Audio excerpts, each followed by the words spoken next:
My children deliberately forgot about me for 15 straight years. I kept calling, sending gifts, and visiting, but I never got a response. They treated me like a ghost, a shameful secret from a past they wanted to bury.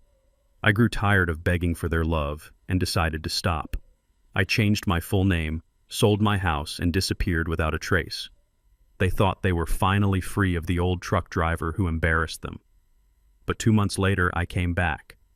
Not as their father, but as the man who was about to buy their entire lives out from under them. I am Montgomery Freeman, though the world now knows me as M.J. Stone. At 68 years old, I should be enjoying my retirement fishing on a lake or teaching my grandchildren how to throw a baseball. Instead, I am sitting in the back of a high-end auction house in Buckhead, Atlanta, watching the people I gave life to sell my memories to the highest bidder. My hands, once rough from gripping a steering wheel for 40 years, are now manicured and resting on the handle of a cane I do not really need. I am wearing a $5,000 Italian suit that my son Darnell would not recognize because he never looked past my grease-stained work shirt.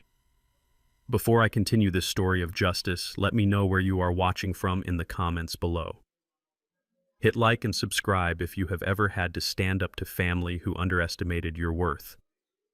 The auction room smelled of lavender and old money. My son Darnell stood near the podium looking nervous. He was 40 years old but still had the posture of a child waiting to be scolded.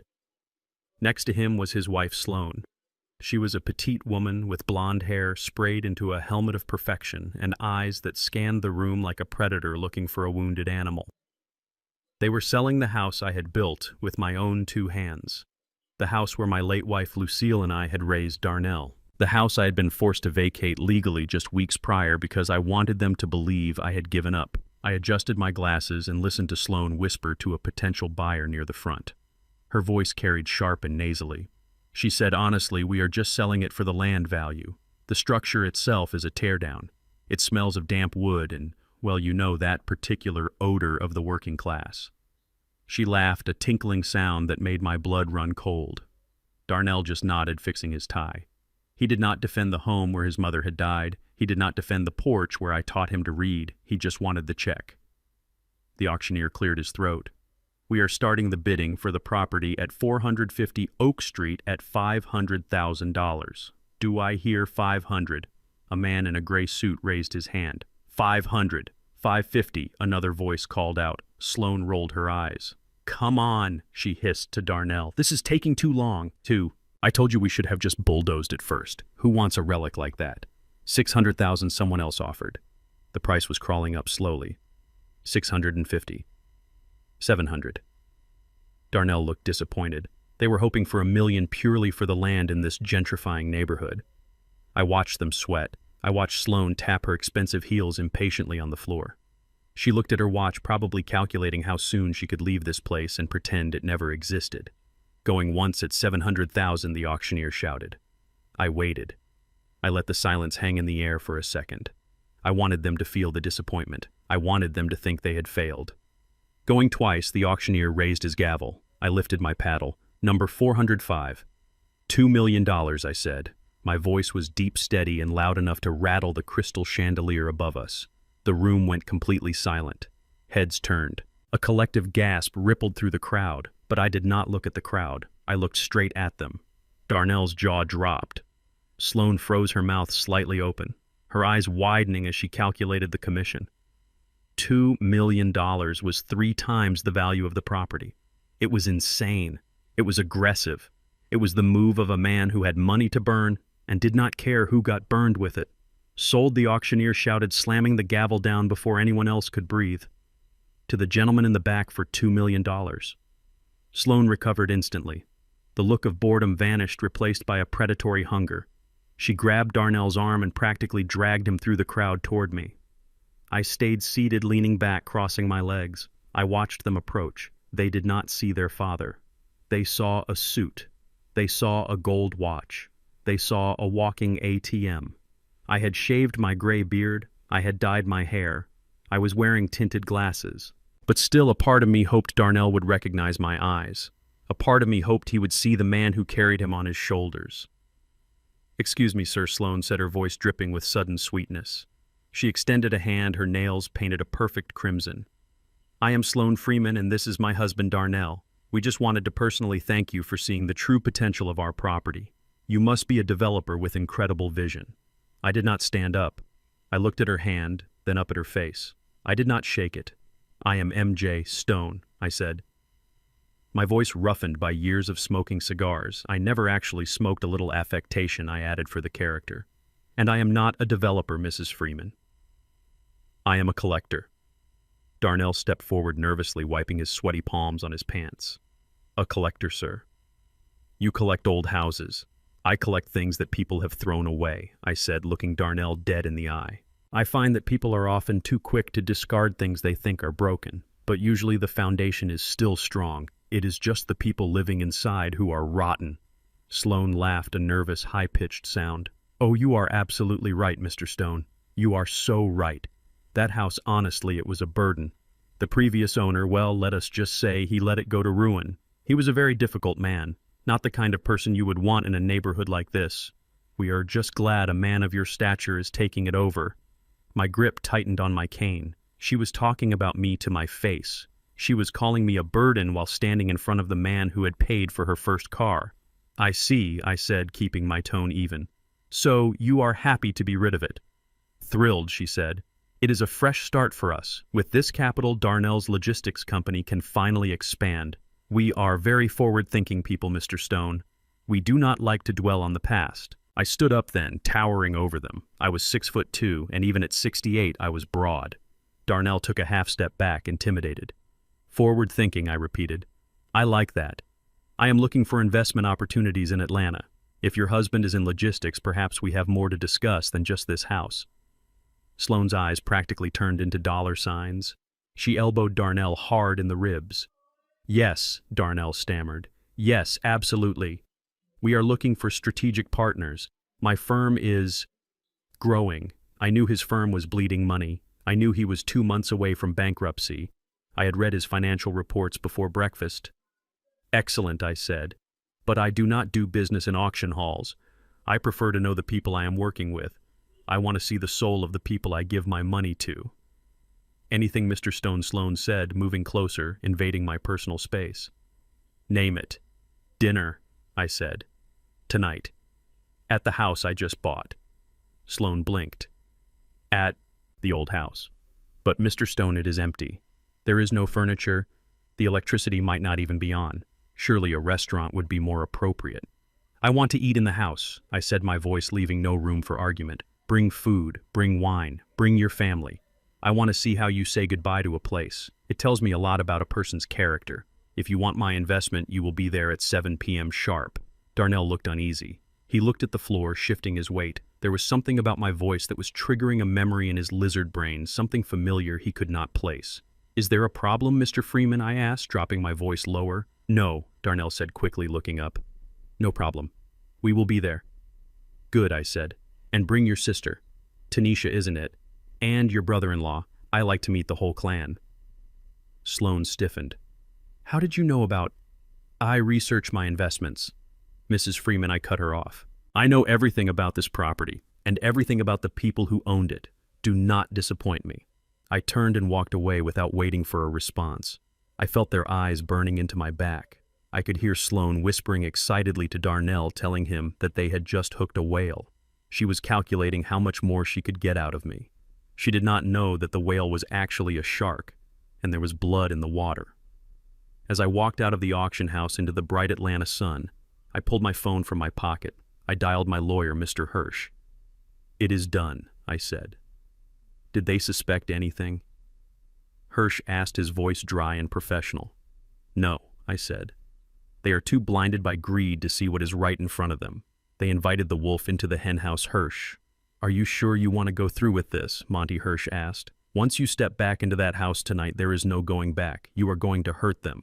I stopped by my car, looking at my reflection in the window, the expensive suit, the tinted glasses, the stranger looking back at me. They hurt me first, I said softly. They killed Montgomery Freeman 15 years ago.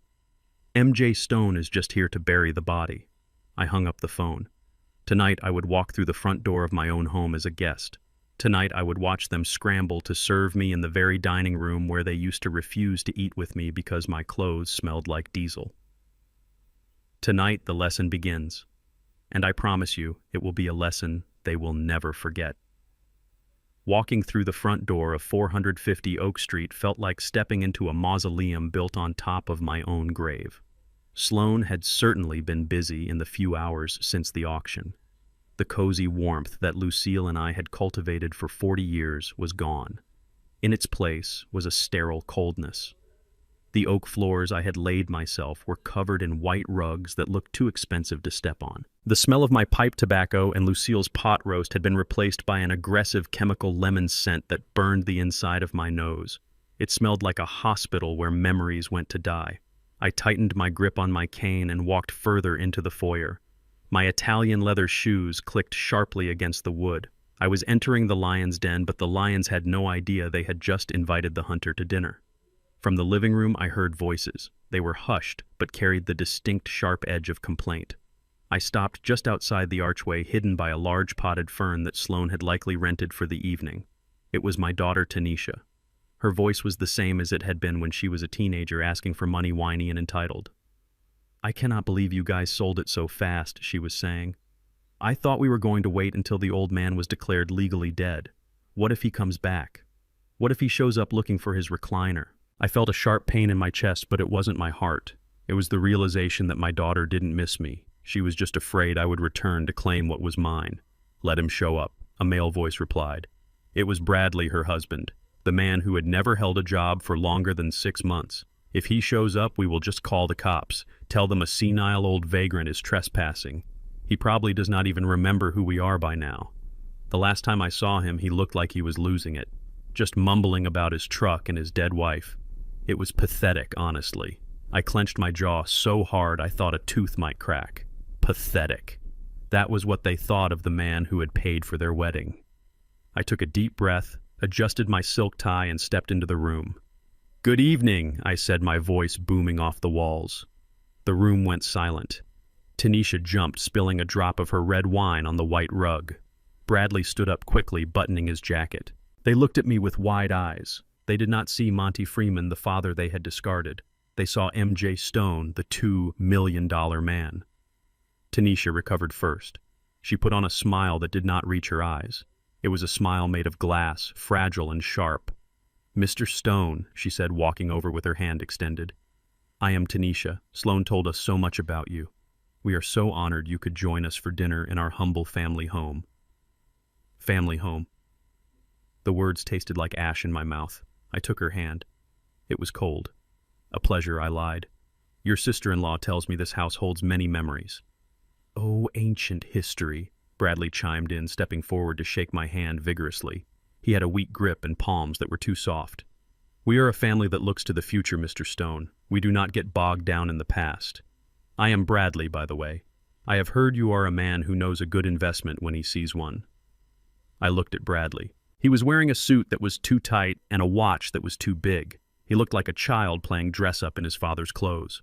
"I am always looking for potential," I said, holding his gaze until he blinked and looked away.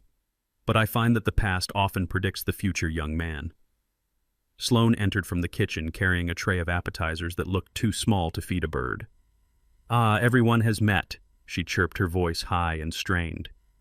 "Please, Mr. Stone, sit down. Let us celebrate our new partnership." We sat at the dining table. It was the same table where I had carved turkeys for Thanksgiving. The same table where I had helped Darnell with his math homework. Now I sat at the head of the table, not as a father, but as a stranger. They poured me expensive wine and watched me drink it, waiting for me to speak, waiting for me to open my wallet. So Mr. Stone Bradley started before we had even been served the first course. "I know you are into logistics, but I have a proposition that is going to disrupt the entire tech industry in Atlanta. It is an app." I swirled the wine in my glass, watching the red liquid coat the sides. "I am listening," I said. "It is called Gentrifine," Bradley said, looking proud of himself. "It helps high-net-worth individuals find neighborhoods that are up and coming before the prices skyrocket. It filters out the noise. You know, it flags areas where the demographics are shifting favorably." I set my glass down slowly. "By shifting favorably, I assume you mean displacing the current residents," I said. My voice was calm, but inside I was screaming. Bradley laughed, waving his hand dismissively. Well, that is just the nature of progress, isn't it? Look, let us be real, Mr. Stone. You and I, we are businessmen. We know that some people are just dead weight on the economy. Take this neighborhood, for example. Before people like Darnell and Sloan stepped up, this place was crawling with them. Crawling with whom I asked. You know, Bradley said, leaning in as if sharing a secret. The old guard. People who refuse to adapt. They sit on their porches all day collecting checks, bringing down the property value. They are lazy. They expect a handout just because they have lived here for 50 years. My father-in-law was one of them. A total drain on the system. He drove a truck, can you believe that? No ambition. Just happy to be mediocre. We are doing the city a favor by pushing them out. The room seemed to drop 10 degrees. I looked at Darnell. He was staring at his plate, refusing to meet my eyes. He was letting this stranger insult his father, his heritage, and his history. He said nothing. I see, I said softly. So you believe that a man who works with his hands has no ambition. You believe that because someone is old and poor, they are garbage to be swept away. Bradley blinked, sensing he might have gone too far, but then he looked at my expensive suit and reassured himself. I mean, not garbage, he backtracked. But let us be honest. They are not like us, Mr. Stone. They do not have the vision. I stared at him. He was using the N-word without saying it. He was wrapping his racism in the language of economics, assuming that because I was wealthy, I was on his side. He thought money washed away my blackness. He thought green was the only color that mattered to me. I reached into the inside pocket of my jacket. The conversation stopped. All four of them leaned forward, their eyes glued to my hand. I pulled out my checkbook. It was a heavy leather-bound book. I placed it on the table. How much do you need for this app, Bradley? I asked. Bradley's eyes widened. He licked his lips. 50,000, he said. To start. That gets you 10% equity. I opened the checkbook. I took out my fountain pen. It was a heavy, gold-plated pen that I had bought specifically for this moment. I unscrewed the cap slowly. I will give you 100,000, I said. Sloan gasped. Bradley looked like he was going to faint. 100. Mr. Stone, you will not regret this. This is the seed money we need. We are going to clean up this city. I started to write. I wrote the date slowly. I wrote the name Bradley Miller. I wrote the amount, $100,000. My handwriting was jagged, aggressive. Then I stopped. I held the pen over the signature line. The ink was flowing heavily from the nib. It was a special ink, thick and permanent. I looked up at Bradley. There is just one thing, I said. Anything, Bradley said, his voice trembling with greed. I do not like clean hands, I said. What Bradley asked, confused. You said you want to clean up the city, I said. But you have never done a day of hard labor in your life. Your hands are soft, Bradley. They are the hands of a man who takes, not a man who builds. I stood up, holding the check in one hand and the open pen in the other. I extended the check toward him. Here, I said. Take it. Bradley reached out eagerly. As his fingers grabbed the edge of the check, I deliberately squeezed the reservoir of the fountain pen. A thick, black stream of ink shot out. It splattered across the check, covering the amount, and sprayed all over Bradley's hand and his white cuff. Oh, God, Bradley yelled, pulling his hand back. The black ink looked like oil on his skin. It dripped onto the white rug. Sloan jumped up. My rug!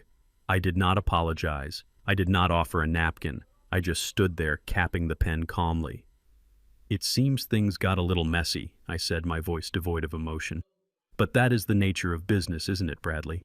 Sometimes the dirt you try to sweep away comes back to stain you. But the check, Bradley stammered, looking at the ruined piece of paper in his hand. It is ruined. I smiled a cold, thin smile. I will write you another one, I said, when you prove to me that you can wash that stain off your hands. But be warned, young man, that ink is permanent. It does not come out easily, just like the past. I turned to Darnell, who was looking at me with a mixture of fear and confusion. The dinner was delicious, Darnell, I said, even though I had not taken a single bite. But I think I have lost my appetite. I expect the paperwork for your company to be ready tomorrow. Do not make me wait. I walked out of the dining room, leaving them standing in the silence. Behind me, I heard Bradley cursing, trying to scrub the black ink off his skin. He did not know it yet, but that ink was the least of his problems. He had just marked himself, and MJ Stone never missed a target. The morning sun streamed through the floor-to-ceiling windows of Darnell's office, but it brought no warmth. The air was thick with the smell of stale coffee and panic. Darnell sat behind his mahogany desk, his hands trembling as he held the phone to his ear. On the other end of the line was Mr. Hirsch, the attorney representing the mysterious billionaire MJ Stone. Just 12 hours ago, Darnell and Sloan had been popping champagne celebrating the sale of the logistics company that would save them from bankruptcy. They had spent money they did not have yet, booking first-class tickets to Paris and putting a deposit on a new Porsche. Now the walls were closing in. "Mr. Freeman, are you listening to me?" Hirsch's voice cut through the silence like a scalpel. "I said the deal is on hold, indefinitely." Darnell swallowed hard, his throat dry. "But why?" Mr. Stone agreed to the price. We shook hands. The paperwork was supposed to be a formality. "It is a formality," Hirsch replied, his tone bored and professional, "but a necessary one. Our audit team found a discrepancy in the founding charter of Freeman Logistics. You are listed as the CEO Darnell, but you are not the sole owner. According to the incorporation documents filed 30 years ago, 51% of the voting shares still belong to the founder, Montgomery Freeman." Darnell felt the blood drain from his face. He looked across the desk at Sloan, who was filing her nails waiting for the good news. She saw his expression and stopped, her eyes narrowing.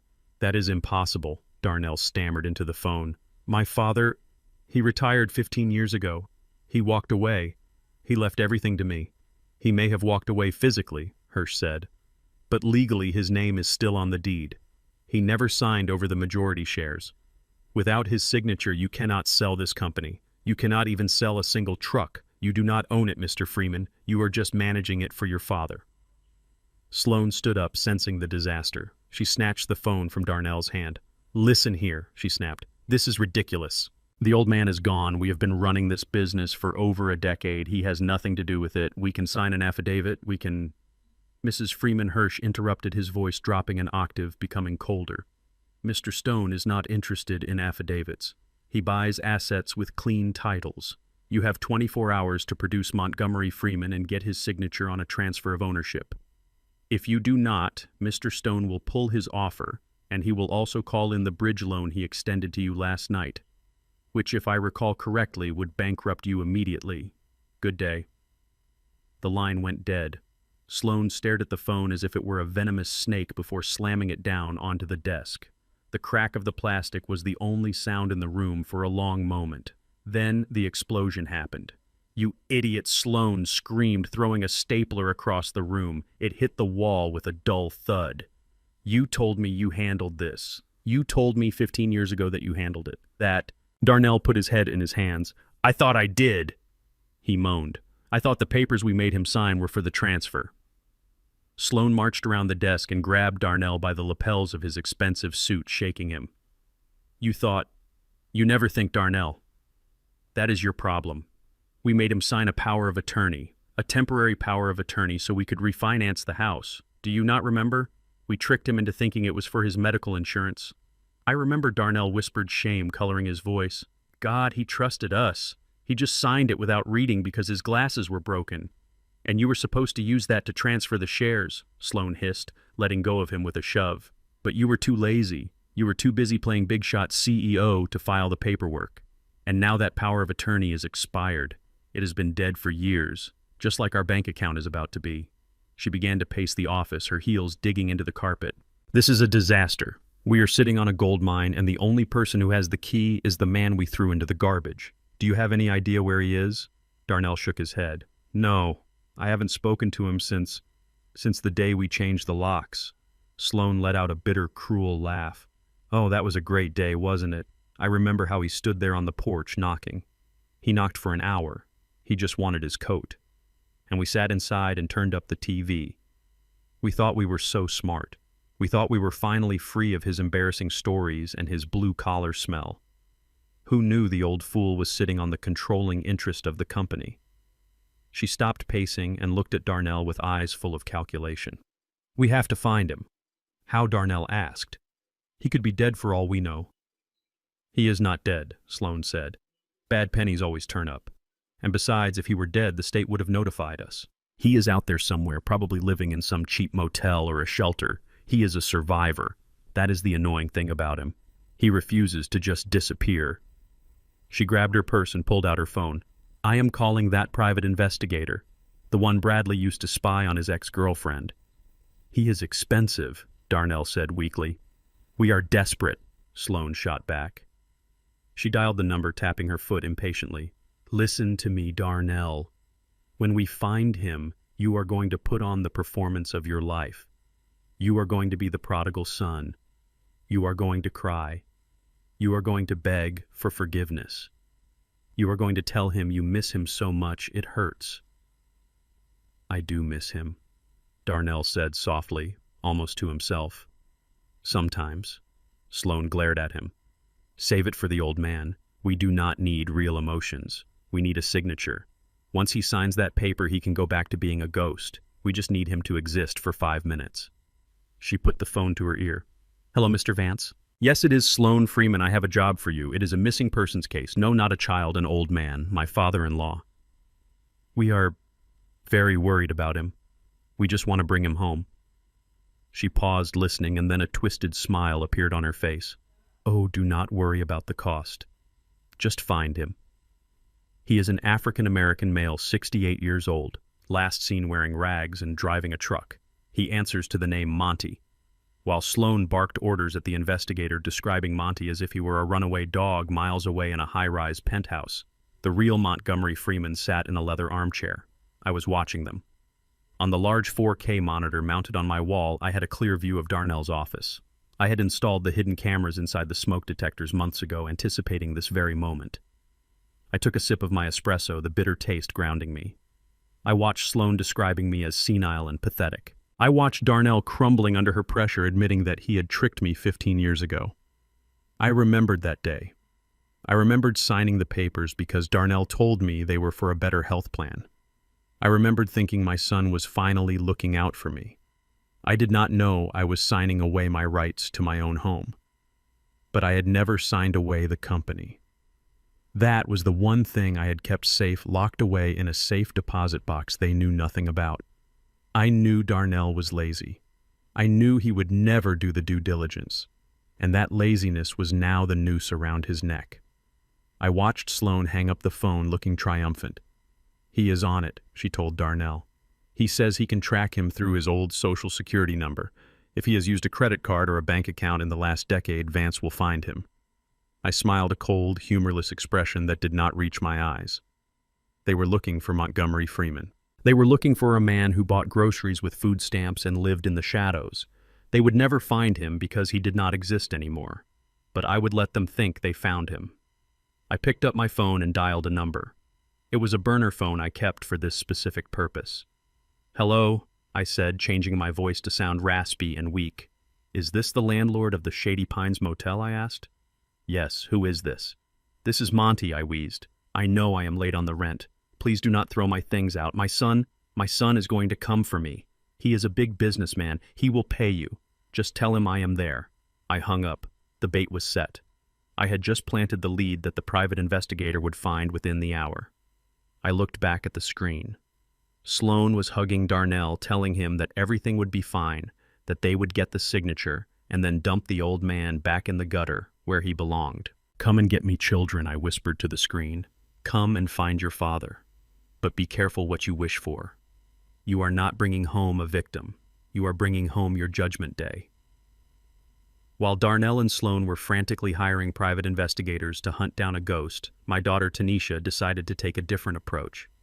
She has always been the type of person who believes she is smarter than everyone else in the room, despite having never worked a hard day in her life.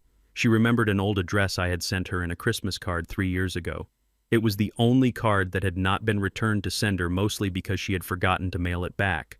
She assumed that was where I was living, in squalor. I sat at my penthouse, adjusting the volume on my tablet. I had planted a small battery-operated camera in that apartment weeks ago. It was a single room in a dilapidated building on the south side of the city, a place I had rented specifically to stage this scene. I had filled it with moth-eaten clothes, empty cans of beans, and a mattress that smelled of mildew. It was the perfect stage set for the tragedy of Montgomery Freeman the failure. On the screen, I watched Tanisha kick the door open. She was wearing a beige trench coat that probably cost more than the entire building and heels that were sinking into the grime of the hallway floor. She covered her nose with a silk scarf, looking around with pure disgust. "Oh God," she muttered, her voice tinny through the microphone. "It smells like dead rats and poverty in here. I cannot believe we share DNA." She began to rifle through the room, using the tip of her umbrella to move piles of old newspapers. She was looking for financial documents, bank statements, anything that would tell her if the old man had any hidden value before Darnell got to him. She did not care if I was hungry. She did not care if I was cold. She only cared if I was solvent. She checked the drawers. Empty. She checked the closet. Just old work shirts. She was about to leave, frustrated, when she saw it. I had placed it carefully under the mattress, just visible enough to catch the eye. A thick yellowed envelope. She pulled it out, dusting off the grime. On the front, in my handwriting, I had written, "To be opened only in the event of my death." I watched her eyes widen. She looked at the door to make sure no one was watching. Then she looked at the envelope. A moral person would have respected the seal. A loving daughter would have cried. Tanisha ripped it open with her teeth. Inside was a handwritten letter. I recited the words in my head as she read them out loud, her voice trembling with excitement. "To whoever finds this," I wrote, "I have lived a simple life, but I was not a foolish man. I did not trust banks, and I did not trust the government. Over 40 years of driving trucks, I collected something better than cash. Gold. I buried it in a secure location, waiting for the day I could share it with someone who truly cared for me. If you are reading this, I am gone. The coordinates below will lead you to my life savings. Do not tell a soul." Tanisha gasped. She dropped the envelope and clutched the letter to her chest. "Gold."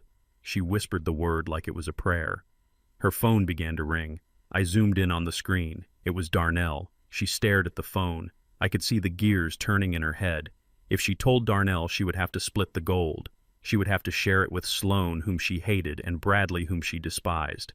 Darnell was the golden boy. He always got everything. This was her chance to finally be the rich one. This was her chance to flip the power dynamic. She swiped to answer the call, putting on her best fake voice.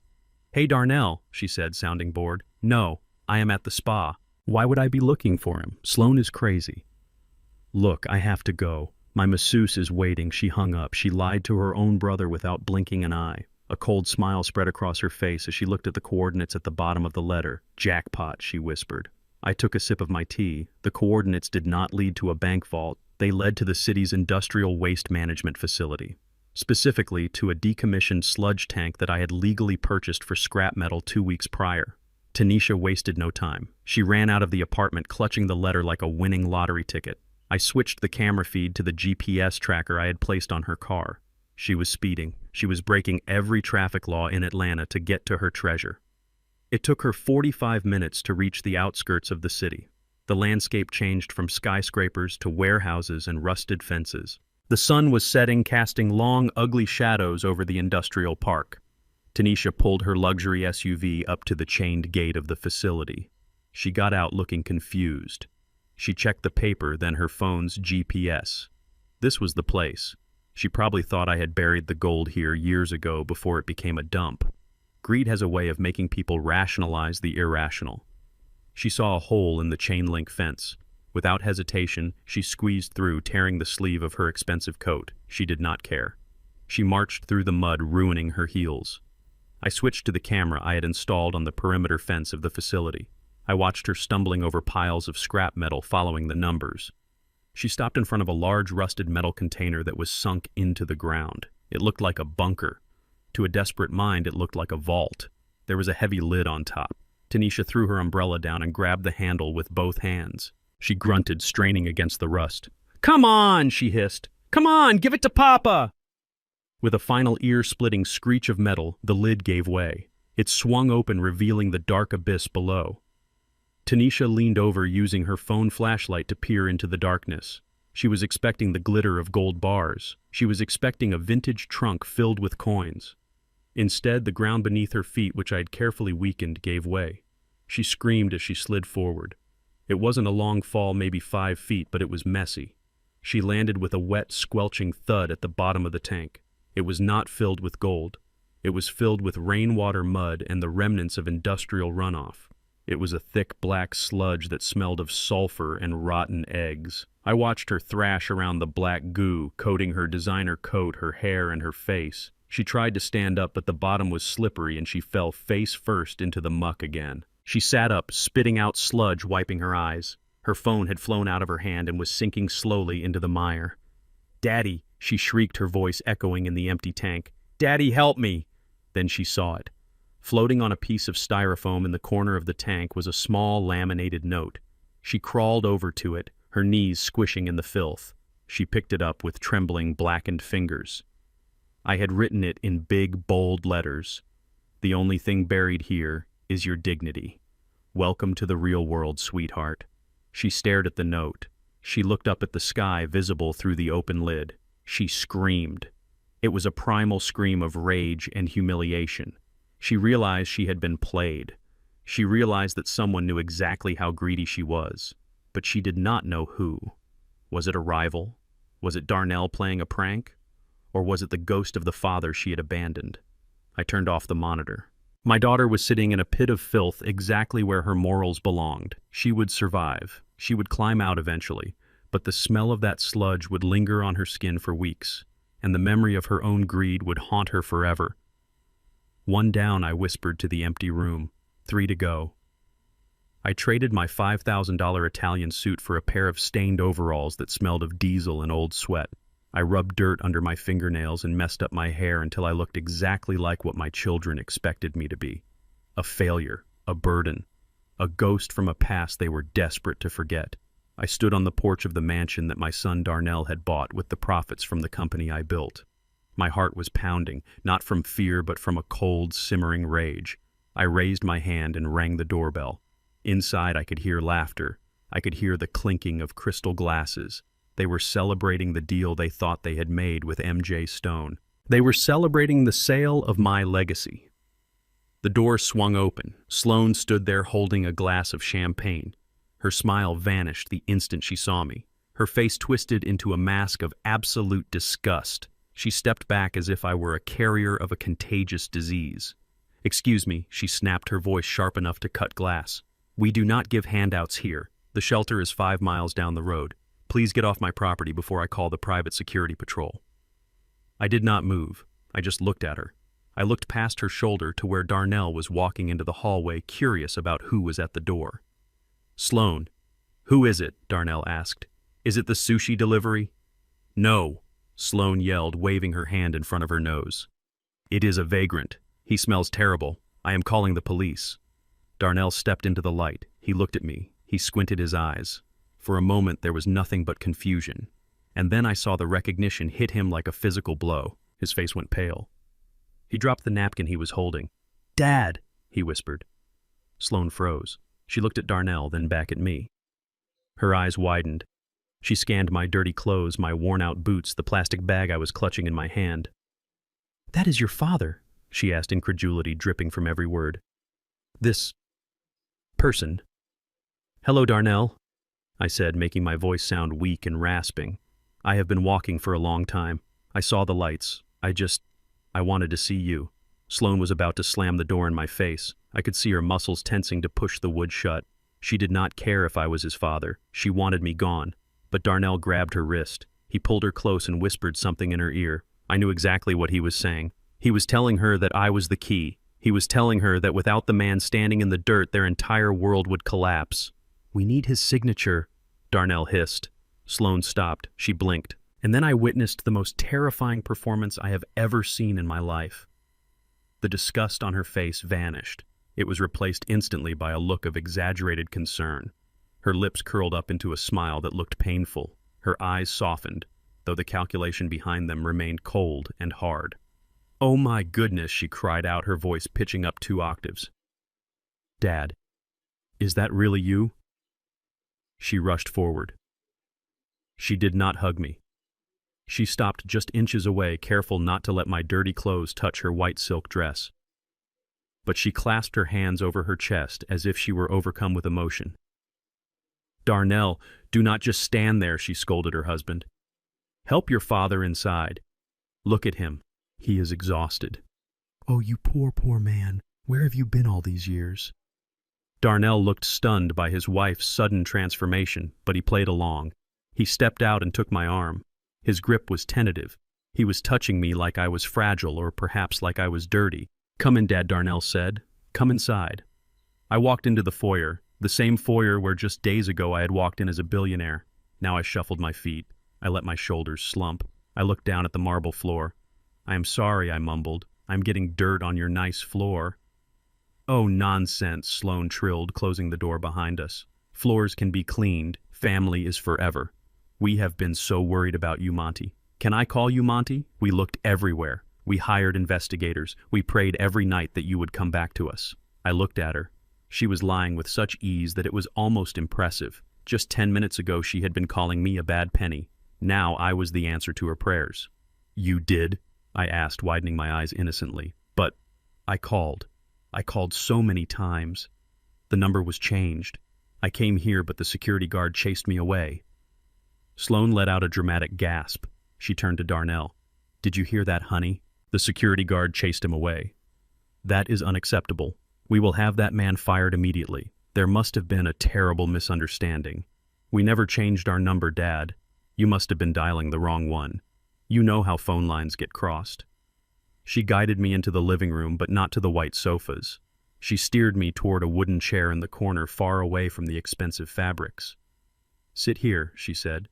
"Darnell, get your father some water, and maybe some bread. He looks like he hasn't eaten in weeks."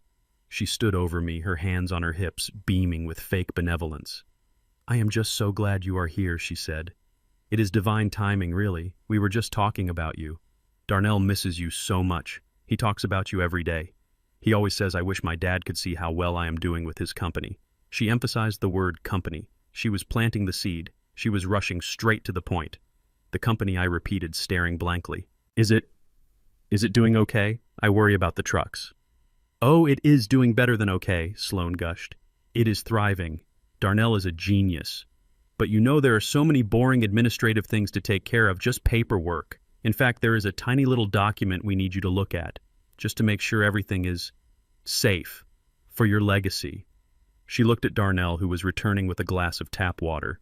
"Get the papers, Darnell," she mouthed silently. Darnell looked at me. "Dad," he said, "it is great to see you. But Sloan is right. We have some business to handle. Since you are here, maybe we can just get it out of the way. Then you can relax." I took the water. My hand shook, intentionally spilling a little on my pants.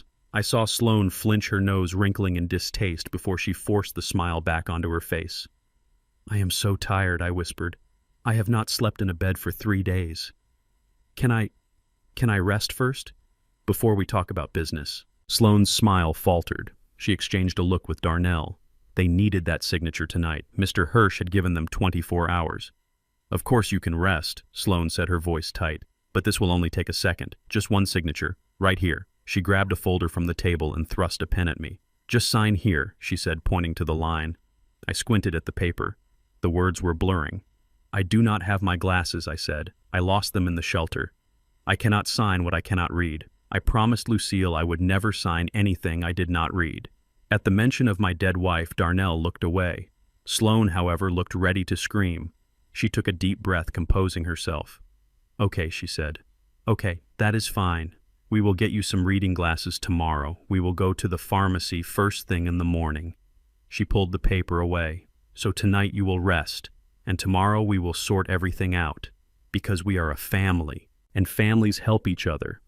I looked around the room. "Where are the children?" I asked. "Where are my grandchildren? I have not seen them since they were babies."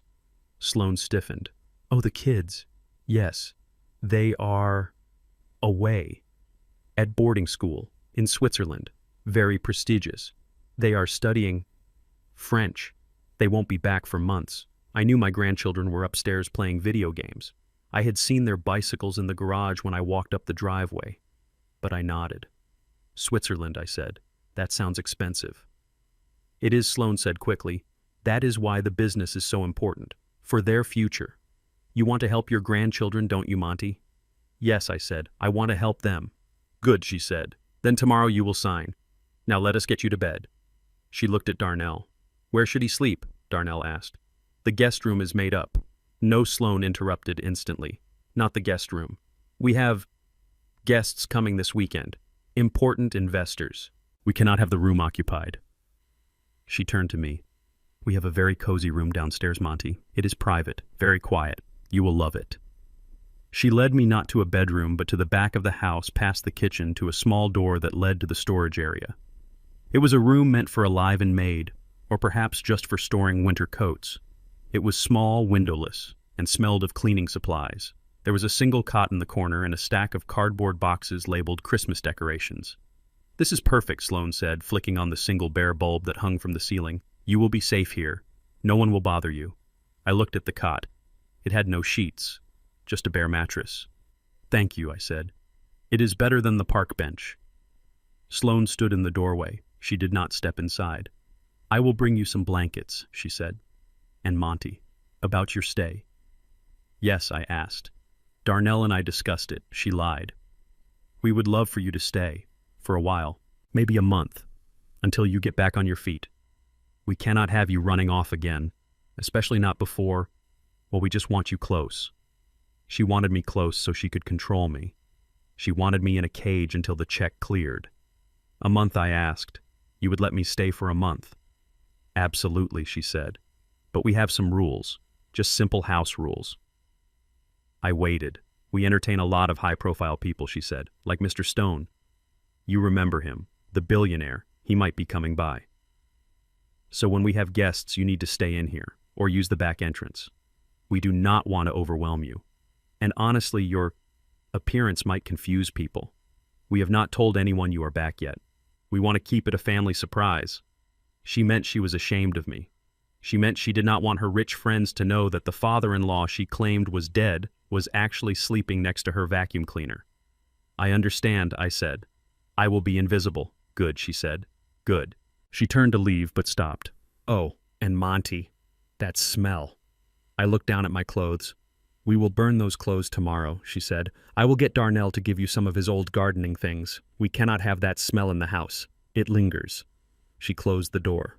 I heard the lock click. Not a heavy lock, just a privacy lock, but the message was clear. I was not a guest. I was a prisoner. I sat down on the bare mattress. The room was cold. I could hear the hum of the refrigerator through the wall. I reached into my pocket and pulled out my smartphone, the one piece of technology I had hidden from them. I opened the app that connected to the cameras in the house. I saw Sloane and Darnell in the kitchen. Sloane was washing her hands, scrubbing them furiously as if she had touched toxic waste. Can you believe the timing she was saying to Darnell? It is a miracle. A smelly, disgusting miracle. He looks bad, Sloane, Darnell said. He looks really sick. Who cares? Sloane snapped. He is breathing, and his hand can hold a pen. That is all we need. Tomorrow morning we get the signature. By noon we sell the company to Stone, and by dinner we drop the old man off at a nursing home. I am not keeping him here a month. I just said that to keep him calm. I watched Darnell nod. He did not argue. He opened a bottle of wine and poured himself a glass. I turned off the phone. I laid back on the hard mattress. They thought they had trapped me. They thought they had a month to manipulate me. But they were wrong. I had given them a month. Not for me to recover, but for them to suffer. I closed my eyes and listened to the silence of the storage room. It was the silence before the storm. Tomorrow the games would truly begin, and I would make sure that every single day of this next month would feel like a year of torture for them. They wanted to hide me in the dark. Fine, but they forgot one thing. The dark is where I do my best work. The first week of my imprisonment in the storage room was a masterclass in dehumanization. Sloane did not beat me with a stick, for that would leave marks, and she was far too concerned with appearances. Instead, she beat me with rules. The first rule was about food. I was not allowed to eat at the dining table, nor was I allowed to eat when they were eating. Sloane claimed it was because my cough was unappetizing, but I knew the truth. She did not want to look at the man she was exploiting. Every evening after they had finished their steak or lobster, Darnell would bring me a paper plate. It was never a full meal. It was the scraps, the gristle from the steak, the cold mashed potatoes that had hardened on the serving spoon, the ends of the bread loaf that no one wanted. One evening, Darnell handed me a bowl of lukewarm soup. He refused to look me in the eye. "I am sorry, Dad," he mumbled. Sloan says we are out of fresh bowls. The dishwasher is running. I looked at the soup. It was clearly the dregs from the pot watered down to make it look like a full serving. I took it without complaint. "Thank you, son," I said. "I am just grateful to be inside." The second rule was about hygiene. I was forbidden from using the guest bathroom on the main floor. Sloan told me that the plumbing was delicate and could not handle the kind of toilet paper I would likely use. It was an absurd lie. The real reason was that she did not want my poverty touching her porcelain. I was forced to use the utility sink in the garage to wash my face and a rusted toilet in the pool house, which required me to walk outside in the cold rain to relieve myself. But the worst torture came from Bradley. My son-in-law seemed to derive a sick pleasure from my presence. He would come down to the storage room when Sloan was out shopping, leaning against the doorframe with a smug grin on his face. "You know, Monty," he said one afternoon, kicking at the box of Christmas decorations next to my cot, "it is actually pathetic that you ended up like this. Darnell told me you used to run a whole fleet of trucks. What happened? Did you drink it all away? Or were you just too stupid to manage your money?" I sat on the edge of my cot staring at my hands. I kept my head down, playing the part of the broken old man. "I was never good with numbers," I whispered. "I trusted the wrong people." "Yeah, well, that is obvious," Bradley laughed. He took a sip of his energy drink and then deliberately dropped the empty can on the floor of my room. "Oops, my bad. You can pick that up, right? Since you are basically the janitor around here anyway." He walked away whistling. I stared at the can. It was a small indignity, but it burned hotter than fire. I wanted to stand up, put on my suit, and destroy his life right then and there. But I waited. The signature was scheduled for the end of the month. I had to endure. I became a ghost in that house. I learned to walk without making a sound. I learned to breathe shallowly so they would not hear me. And in my silence, I became the most dangerous thing in their lives. An observer. They thought I was sleeping or staring at the wall, but I was working. Every time they left a room, I was there. I was gathering ammunition. My primary target was biological evidence. I had a theory about my grandson, the boy they claimed was at boarding school, but who was actually hidden upstairs playing video games all day to avoid seeing me. I had seen Sloan and Bradley exchange looks that were too intimate for in-laws. I had seen the way Bradley ruffled the boy's hair with a possessiveness that Darnell never showed. One morning, while everyone was out, I crept upstairs. The house was silent. I went into the bathroom shared by Sloan and Bradley. I found a hairbrush on the counter.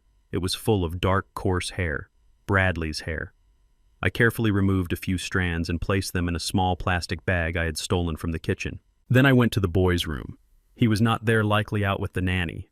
I found his baseball cap on the bed. Inside, I found what I needed, a single strand of hair. I bagged it. I hid the bags inside the lining of my old boot. Science would soon prove what my instincts already knew. But I did not stop there. I needed their words. I needed them to hang themselves. I kept my smartphone recording at all times. I hid it in the pocket of my overalls, the microphone facing out. I caught conversations that made my stomach turn. I recorded Sloan in the kitchen talking to her friend on the phone. "Oh, it is a nightmare, Jessica," she said, sipping wine. "The old man smells like a wet dog, but we are almost done. As soon as the ink is dry on that transfer, I am driving him to the state border and dumping him. I do not care what Darnell says. I am not changing adult diapers for a man who did not leave us a dime." I recorded Darnell and Bradley in the living room watching football. "You sure this MJ Stone guy is legit?" Darnell asked. "He is loaded," Bradley replied. "I saw his watch. That thing costs more than your life. Once we get the money, Darnell, you need to ditch the old man. Seriously, he is bringing down the vibe. If Stone sees him, he might pull the deal." "I know," Darnell said. I feel bad. He is my dad." "Don't be a wuss," Bradley snapped. "He is a liability. You want the Ferrari or not?" I saved every file, every insult, every plot. They were digging their own graves with their tongues, and I was just holding the shovel. By the third week, my patience was wearing thin. The humiliation was constant, and I needed to release some pressure. I needed to remind them that actions have consequences even if they did not know the source. I decided to target the thing Sloan loved more than her husband or her child, her wine collection. Sloan prided herself on her wine cellar. It was a glass-encased room off the kitchen filled with bottles that cost thousands of dollars. She did not drink them often. She just liked to show them off to guests. It was a symbol of the status she felt she deserved. I knew that the climate control system for the cellar was located in a small utility panel in the hallway near my storage room. I had watched the repairman service it a year ago on the security cameras I monitored. Late one night after the house had gone dark, I slipped out of my room. I used a butter knife to pry open the panel. Inside was a digital thermostat. It was set to a perfect 55 degrees Fahrenheit, the ideal temperature for preserving vintage wine. I looked at the blue numbers glowing in the dark. I thought about the cold soup they fed me. I thought about the unheated storage room where I slept. I thought about how cold their hearts were. I pressed the button. 60, 70, 80. I cranked it all the way up to 90 degrees. Then I switched the fan setting from auto to high. I closed the panel and went back to bed. The next morning the house was peaceful. I was sweeping the kitchen floor, part of the chores Sloan had assigned me to earn my keep. Sloan walked in looking refreshed, ready to host a brunch for her garden club. "I am going to open a bottle of the 1990 Bordeaux," she announced to Darnell. "It will impress the girls." She walked to the glass door of the cellar. She paused. She frowned. "Why is the glass foggy?" she muttered. She opened the door. A blast of hot air hit her in the face. It smelled like cooked vinegar and spoiled grapes. "What the hell?" she shrieked. She ran inside. I heard the sound of a bottle popping. The heat had expanded the liquid inside, pushing the corks out. Another pop, and another. It sounded like gunfire. "My wine!" Sloan screamed, her voice tearing through the house. "Oh my God, my wine! It is boiling!" Darnell came running in. "What happened?" "The cooling unit," Sloan wailed, holding a hot, sticky bottle of what used to be a $5,000 investment. "It is blowing hot air. It is ruined. Everything is ruined." She spun around, her eyes wild. She saw me standing there with the broom, looking confused and frightened. "You!" she screamed, pointing a finger at me. "Did you touch the thermostat?" I shrank back, clutching the broom. "Thermostat?" I asked, my voice trembling. "I do not know what that is, Miss Sloan. I was just sweeping." "Is that the thing with the numbers?" "I thought it was a radio. I tried to turn it down because it was humming." Sloan looked like she was going to have a stroke. Her face turned a violent shade of red. She raised the bottle as if she were going to strike me. "You stupid, senile old fool," she roared. "You just destroyed $50,000 worth of wine." Darnell grabbed her arm. "Sloan, stop. He does not know. He is old." "I do not care," she screamed, struggling against him. "I want him out. Get him out of my house. Now." She was hyperventilating. She wanted to throw me onto the street. I waited, my heart pounding. If she kicked me out now, the plan would fail. I needed the signature. But then greed kicked in. I saw the realization wash over her face. If she kicked me out, she lost the deal with MJ Stone. If she kicked me out, she lost the millions. The wine was gone, but the big prize was still within reach. She lowered the bottle. She took jagged breaths. She looked at me with pure hatred. "Get out of my sight," she hissed. "Go to your room. If I see you before the signing tomorrow, I will kill you myself." I nodded rapidly, bowing my head. "I am sorry, Miss Sloan. I am so sorry." I scuttled back to my storage room. Once the door was closed and locked, I sat on my cot. I listened to her sobbing in the kitchen, mourning her spoiled alcohol. I allowed myself a small smile. The wine was ruined, but the victory tasted sweet. Tomorrow was the signing. Tomorrow the heat would really get turned up, and this time there would be no cooling unit to save them. The morning of the signing arrived with a heavy gray sky that seemed to press down on the roof of the mansion. Inside, the air was crackling with a frantic energy. Sloan was running around barking orders at the cleaning staff, ensuring every surface gleamed for the notary's arrival. Darnell was pacing in the living room, rehearsing his victory speech, adjusting his tie in the mirror every 30 seconds. I sat in the corner on a wooden stool, wearing the gardening clothes they had given me. I looked like a scarecrow in a palace, invisible and unwanted. This was it, the final hour. But before I let the guillotine fall, I had to offer my son one last chance to save himself. One last opportunity to prove that there was still a human heart beating beneath that expensive suit. "Darnell," I said softly. He did not turn around. He kept fixing his cufflinks. "What is it, Dad?" "We are busy. The notary will be here in 20 minutes. I looked at the calendar on the wall. "Today is the 14th, I said. "Do you know what day that is?" Darnell sighed, a sound of pure irritation. "Yes, Dad. It is the day we sell the company. It is the day we finally get rich. Can you please focus?" I gripped my knees. No, Darnell. I mean, do you remember what happened on this day 15 years ago? He stopped moving. He looked at me in the mirror, his brow furrowed. 15 years ago. I do not know. Was that the year we bought the boat? My heart shattered into 1,000 pieces. It was not anger I felt, but a profound sorrow. It was the day your mother died. Darnell, I whispered. It was the day Lucille passed away in her sleep. You were supposed to come to the hospital. You never showed up because you had a golf tournament. Darnell turned around, then his face flushing red. Not with shame, but with defensiveness. Oh, for God's sake, he snapped. Why do you always have to bring that up? Why do you have to be so morbid? I was busy, Dad. I was building a career. Mom would have wanted me to be successful, not sitting around crying in a hospital room. Stop trying to guilt trip me. It is ancient history. Ancient history. The woman who birthed him. The woman who worked double shifts to buy him his first computer. She was just a calendar date he could not be bothered to remember. I looked at him, and for the first time I did not see my son. I saw a stranger. I saw a hollow shell of a man filled with greed and excuses. I understand, I said, my voice devoid of emotion. I won't bring it up again. Good, Darnell said, turning back to the mirror. Let us keep the vibes positive today. This is a celebration. Just then, Sloane swept into the room. She was wearing a cream-colored silk dress that probably cost more than my first house. She held a tray with a crystal pitcher of iced tea and 3 glasses. She was smiling, but her eyes were cold and predatory. Okay, everyone, she announced. The notary is parking his car. Monty, get up. Stand by the table. And for heaven's sake, try not to look so pathetic. We need this to go smoothly. I stood up slowly. My joints ached from sleeping on the cot, but I forced myself to move. As I walked toward the table, my foot caught on the edge of the thick rug. I stumbled. It was an accident. A moment of genuine clumsiness from an old man. I reached out to steady myself, but my hand hit the tray Sloane was holding. The pitcher wobbled. It tipped. In slow motion, I watched the dark amber liquid splash out. It did not hit the floor. It hit Sloane.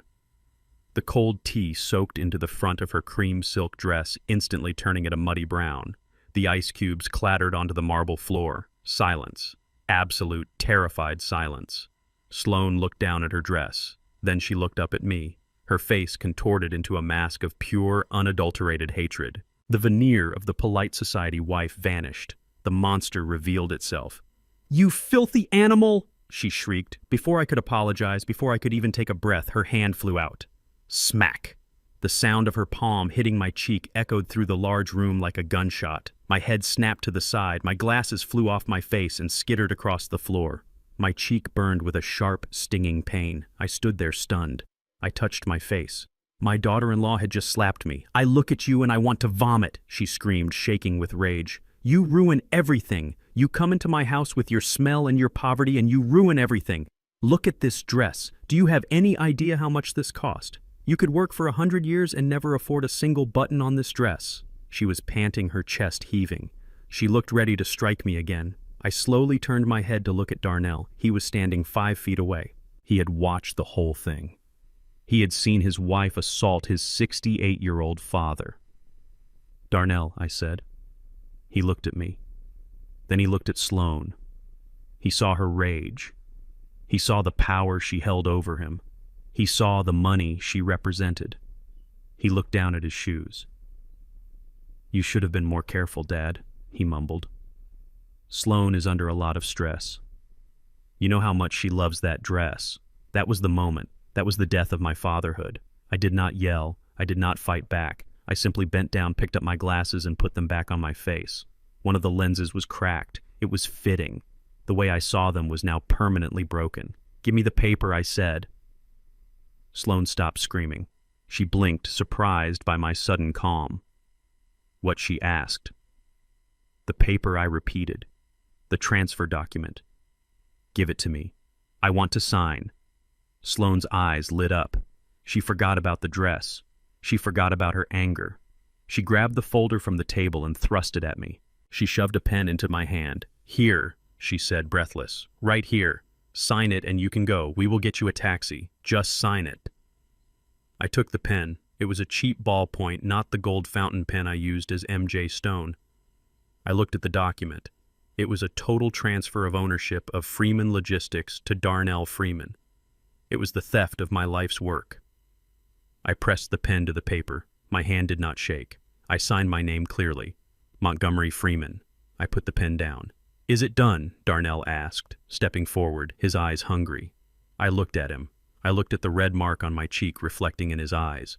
"It is finished," I said.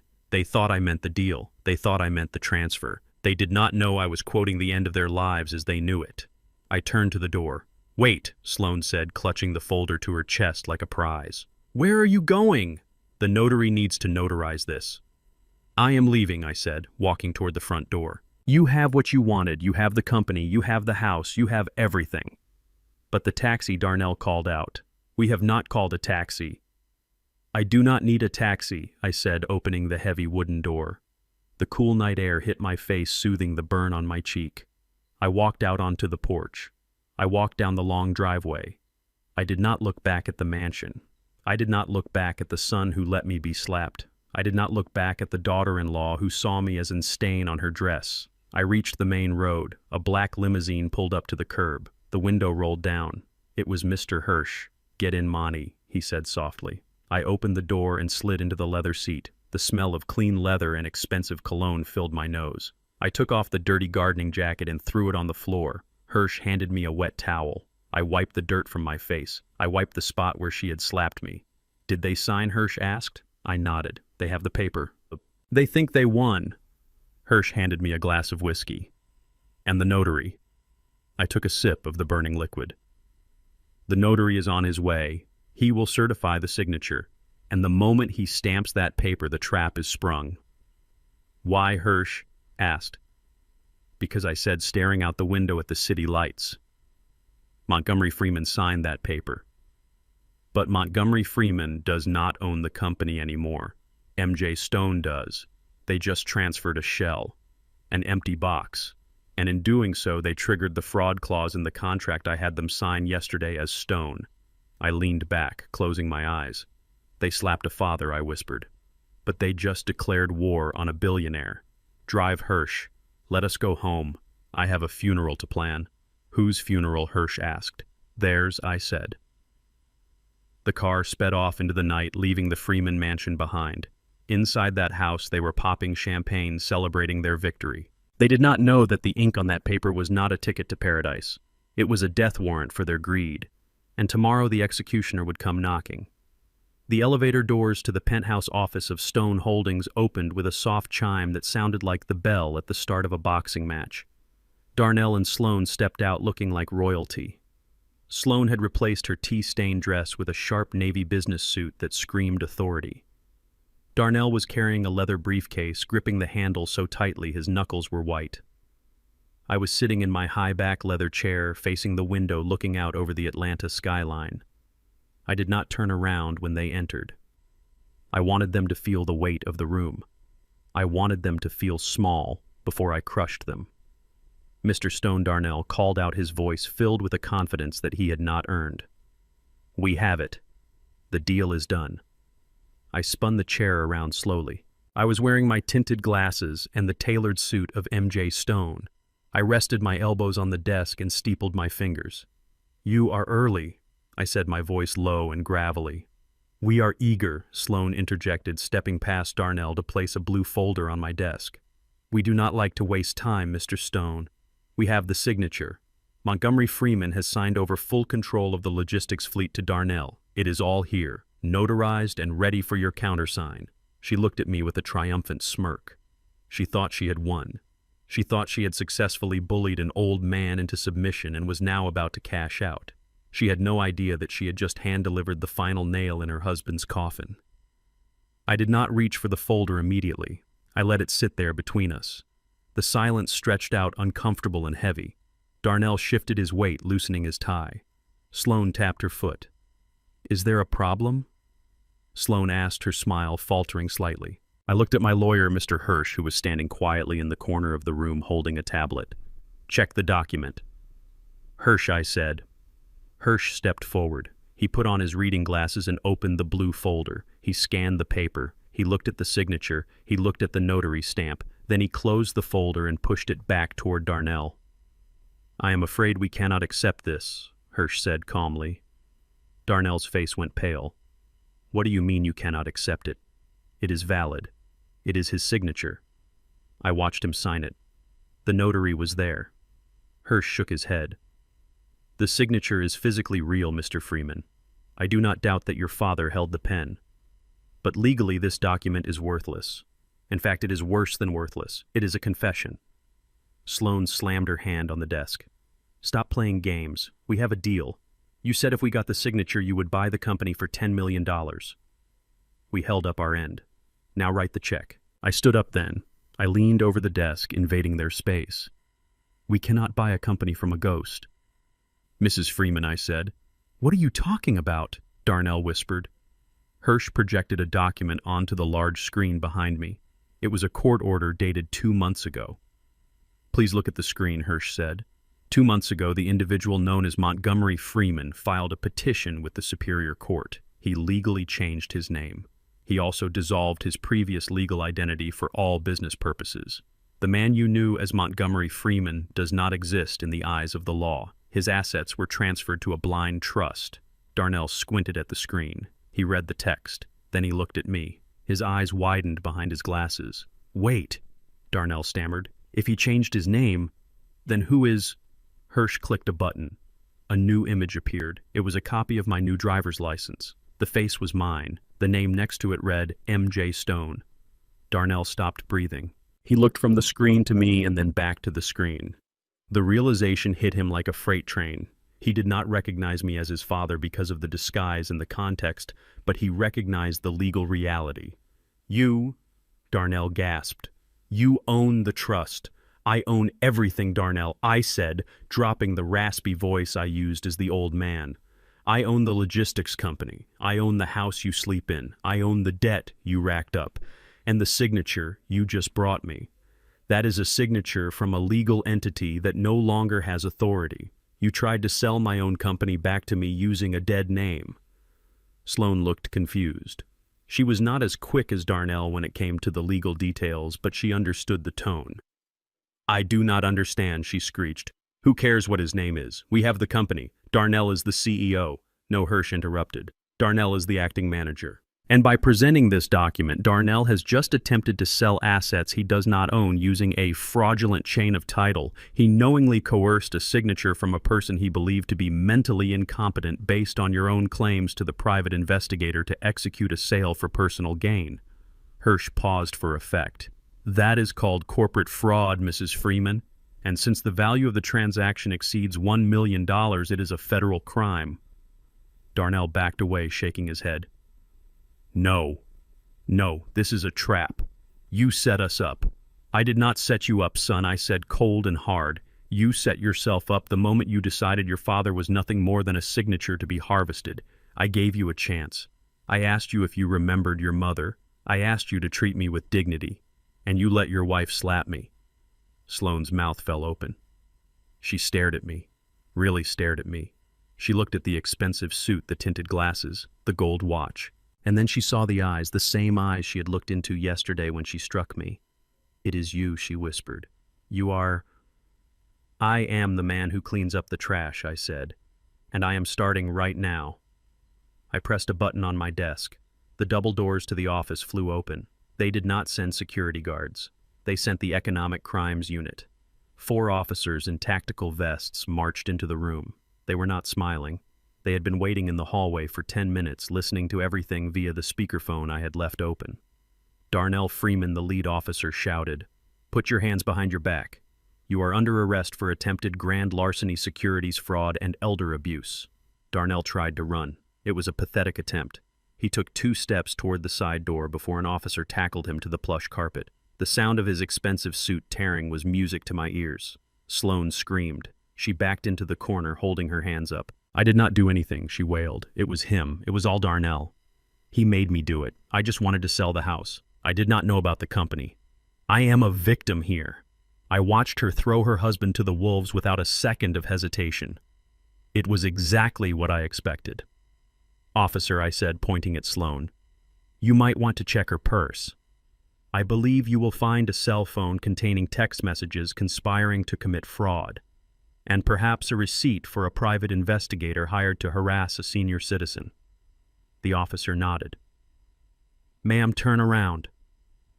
"No," Sloane shrieked as the officer grabbed her wrists. "Do you know who I am? I am a member of the country club. You cannot touch me." The click of the handcuffs was the only answer she got. Darnell was hauled to his feet. His nose was bleeding from hitting the floor. He looked at me, tears streaming down his face. "Dad," he sobbed. "Dad, please, tell them. Tell them it is a mistake. I am your son." I walked around the desk. I stood right in front of him. I looked him in the eye just as I had done when he was a boy and had broken a window. But this time I did not have a baseball glove to fix it. "My son died 15 years ago," I said softly. "I do not know who you are. But you are certainly not a Freeman, because a Freeman never betrays his own blood. Take him away," I told the officer. Darnell screamed as they dragged him out. "Dad, Daddy, please." I watched them go. I watched Sloane kicking and spitting at the officers, her dignity completely gone. The elevator doors closed, cutting off their screams. The office was quiet again. Hirsch adjusted his glasses and picked up the blue folder. "That went well," Hirsch said. I walked back to the window. I looked down at the street below. I could see the flashing lights of the police cars. I could see my son being shoved into the back of a squad car. "It is not over, Hirsch," I said. "This was just the arrest. Now comes the trial. Sloane will fight. She will try to say I am insane. She will try to say I manipulated them." Hirsch smiled. "Let her try. We have the video of the slap. We have the recordings from the house. We have the DNA evidence from the hairbrush." I nodded. "Yes, we have everything. But I want more than just a conviction, Hirsch. I want to destroy the lie they have been living. I want the world to see them for what they really are." I turned back to the room. "Prepare the press release," I said. "MJ Stone is suing for custody of the company. And, add a personal note, MJ Stone is also suing for a paternity test regarding the grandchild." Hirsch looked surprised. "You want to go there already?" "I want to burn it all down," I said. "If I am going to build a new legacy, I need to clear the land first, and that means digging up every single root." I picked up the picture frame on my desk. It was a photo of Lucille. "I told you I would fix it, Lucy," I whispered to the photo. "I am cleaning the house." I put the photo down. The war was far from over. Darnell was in a cell, but Sloane was a survivor. She would find a lawyer. She would find a way to spin this. I needed to be ready for the next round. And the next round would be in the courtroom, where the truth is the only weapon that matters. The courtroom smelled of floor wax and desperate lies. It was a smell I had grown accustomed to over the last 40 years of business, but today it hung heavier in the air. I sat in the back of the room, hidden behind a tall oak pillar, waiting for my cue. Darnell and Sloane were already seated at the plaintiff's table. Darnell looked like a man who had not slept in a week. His skin was gray, his eyes bloodshot, and he kept wringing his hands together as if trying to wash off an invisible stain. Sloane, on the other hand, was dressed for war. She wore a modest black dress and a string of pearls, the perfect costume for the grieving, concerned daughter-in-law. She was whispering furiously to her lawyer, a shark of a man named Mr. Gentry, who was known for tearing families apart for a retainer fee. The bailiff called the court to order. Judge Harris, a stern man with a reputation for zero tolerance for nonsense, took the bench. He adjusted his glasses and looked down at the docket. "Case number 405, he read. "The estate of Montgomery Freeman versus M.J. Stone and Associates, regarding the competency and guardianship of Montgomery Freeman." That was my cue. Mr. Hirsch, my attorney, stood up. "Your Honor, the defense is present, and we would like to introduce the respondent, Mr. Montgomery Freeman, also known legally as M.J. Stone." The double doors at the back of the courtroom swung open. I did not walk in with the shuffle of an old broken man. I did not wear the stained overalls or the cracked glasses. I walked in with the stride of a man who owned the building. I was wearing a charcoal gray three-piece suit that cost more than Darnell's car. My shoes were polished to a mirror shine. My head was held high and my eyes were hidden behind my signature-tinted aviator glasses. The sound of my footsteps on the marble floor was the only noise in the room. Click, click, click. I walked past the gallery. I walked past the bailiff. I walked right up to the defense table and stood next to Hirsch. I slowly took off my glasses and folded them into my pocket. I turned my head and looked directly at Darnell. The color drained from Darnell's face so fast I thought he might faint. His mouth opened, but no sound came out. He was looking at his father, but he was seeing a stranger. He was seeing the power I had always possessed, but had hidden to protect them. Sloane gasped. She clutched her pearls, her eyes darting from my face to my suit. She recognized the suit. It was the same one I had worn at the auction. The realization hit her like a physical slap. The billionaire investor and the beggar father were the same person. Order Judge Harris banged his gavel, silencing the murmurs in the crowd. "Mr. Freeman, please take your seat." I sat down, crossing my legs and adjusting my cuffs. I looked calm, but inside my heart was racing. This was the first round, and I knew Sloane well enough to know she would not go down without a dirty fight. "Your Honor," Mr. Gentry began, standing up and smoothing his tie. He had a voice like oil poured over gravel. "We are here today because my clients, Mr. and Mrs. Freeman, are deeply concerned for the well-being of their father. We believe that the man sitting across from us is suffering from a severe mental decline. We believe he is experiencing a dissociative fugue state, creating this persona of M.J. Stone as a coping mechanism for his senility." "Objection," Hirsch said calmly. "My client is perfectly sane." "Is he?" Gentry shot back. "Your Honor, we have evidence. Irrefutable video evidence that just days ago, this man was wandering the streets, eating out of garbage cans and sleeping in a storage closet. We believe he is a danger to himself and others, and we are petitioning the court to grant immediate emergency guardianship of his person and his assets to his son, Darnell Freeman." I tightened my jaw. This was their angle. They wanted to paint me as crazy so they could annul the sale, take control of my money, and lock me away in a facility where I could never speak again. "Proceed with your evidence," Judge Harris said. Gentry nodded to his assistant. The lights in the courtroom dimmed. A large screen descended from the ceiling. I watched as the video began to play. It was footage from the security cameras inside Darnell's house. But it was edited. Heavily edited. On the screen, I saw myself in the dirty overalls. I was sitting on the floor of the kitchen eating the scraps they had given me. But Gentry had cut out the part where Darnell handed me the plate. It just looked like I was scavenging food off the floor like an animal. Next, a clip of me wandering into the wine cellar. They cut out the part where the cooling unit malfunctioned. It just looked like I walked in and started smashing bottles in a rage. I looked deranged, swinging the broom, my face contorted in fear. Then the clip of me sleeping in the storage room. I was curled up on the bare mattress talking to myself. In reality, I was recording my notes for the lawsuit, but without the audio context, I looked like I was having a conversation with invisible demons. The video ended. The lights came back up. The silence in the courtroom was heavy. Judge Harris looked at me. His expression was no longer neutral. It was pitying. "And pity is the most dangerous emotion in a courtroom," Mr. Freeman, the judge asked. "Is that you in the video?" I stood up. "Yes, Your Honor. That is me." "And can you explain why a billionaire CEO was sleeping in a storage closet and eating scraps?" the judge asked. "Because my children put me there," I said, my voice steady.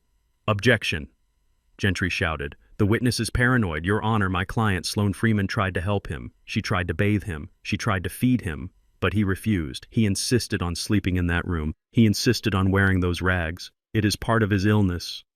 Sloane stood up then. She wiped a fake tear from her eye. "It is true, Your Honor," she sobbed. "Her performance was Oscar-worthy. We love him so much. It broke my heart to see him like that.